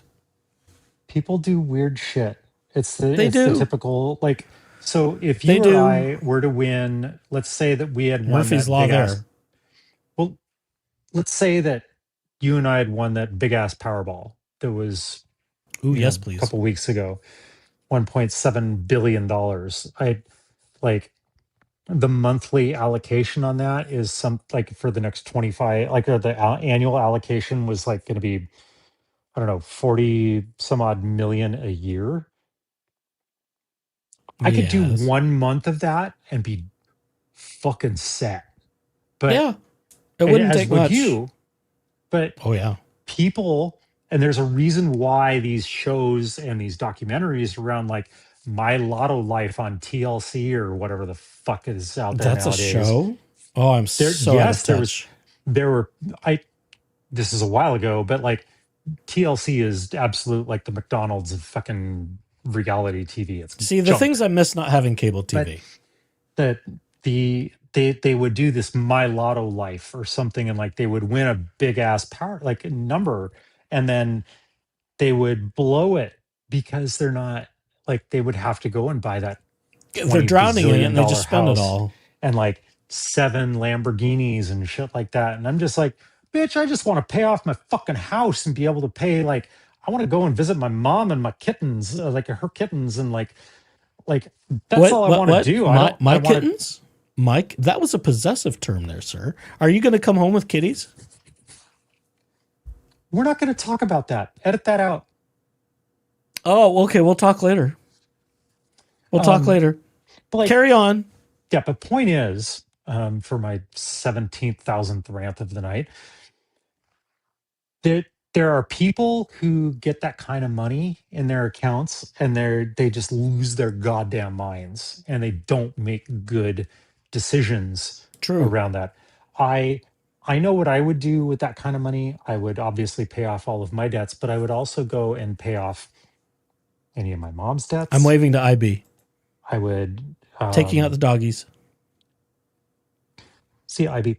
But like I'd pay off my family's mortgage, like my sister's mortgage, my brother's mortgage, blah, blah, blah. Like I would do, I think I would do, I wouldn't just go and buy a fleet of luxury cars or something like that right out of the gate or go gamble it away to go make more. But there are people like apparently Ron or others who have to just, they have to have more because they get stingy and greedy and shit. So. Well, everyone is wanting to leave. It's that time. I mean, here we are encroaching 3 hours yet a goddamn time again. This is what you get for inviting me. This You is a know habit. that this is how this goes. I know. Although I don't know if I could have done much better on my own. You know that this is what you get with me too, right? When you get here, because I distract the shit out of echoes and then have my own rants. So it just piles on. It just piles on. Yeah. You're here for the entertainment, and we love it. Yes. Please smash that like button. Please Subscribe do. if you haven't. Echoes is up to 900 subs. Last I looked. So it was at 901 once, and then the numbers kind of jockeyed here and there. So we're so I'm close. at that threshold that YouTube's going to start getting fickle. We're so close to that 1,000 subscriber mark. So like, do all the things. Do all the things. Hearts. And yes, all the hearts. I guess that's my cue. Hit your hearts button. The little, because I don't have one on this I gotta thing. do the hearts. There we go. There we go. Gosh, it makes it look like Twitch or something. What a cesspool that is. Yes. So, thank you again for inviting me. Well, always. Loved everybody on the chat. You're delightful. Thank you for putting up with all of me tonight. And they probably do a better job of putting up with you than they do me, but that's their own peril. That is their own peril. Because it's the service we offer here from my little cubby hole in the world. and until I win a Powerball, it's going to remain a cubbyhole for quite some time. until one of the two of us wins that fucking Powerball. And I'll worry about renaming things upon that time. Yeah, that'll be that's a future. At that time, I'm independently wealthy. Future worry about it. Problem. It's the future Jeep Daddy problem. Yeah, exactly. For the record, I'm keeping my Jeep. I don't give a shit. I will not go buy a new Jeep. I want mine. Well, until you destroy that one, at least. I will not destroy it. Oh, not with how much money you keep paying for it. Every time you crack something on it. I just trying not to bleed fuel out the fucking bottom, okay? Jesus Christ. Don't crack the fuel housing. I didn't plan on doing that, but it happened. Well, does anybody? I mean, this is what happens when you go rock climbing in a Jeep. Oh, my God. I swear to God, I'm fucking kidnapping you again, and we're... I'm going to take you on a real off-roading adventure sometime. Thanks, Batty. Thanks, everybody, especially those of you who have to run. I get it. If you live in the time zone where you've got to go out and put doggies out or go do real-world people things because, our I East realize Coast there's friends, it is kind time of zones and other parts of the world. Fucking time zones anyway. We do have some beyond United States viewership of a certain percentage. Yeah, there's some dribblers some dribblers in the UK and maybe even Australia or someplace like that. I don't know. Things like that happen. Hi, mates. From down under. Hi, mates. No, I'm not even going to try it.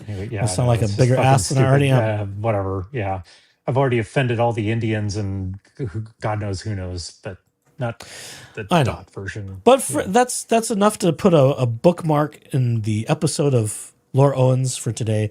The never-ending saga, the Encyclopedia Britannica of pregnancy, fraud, and all that stems from it.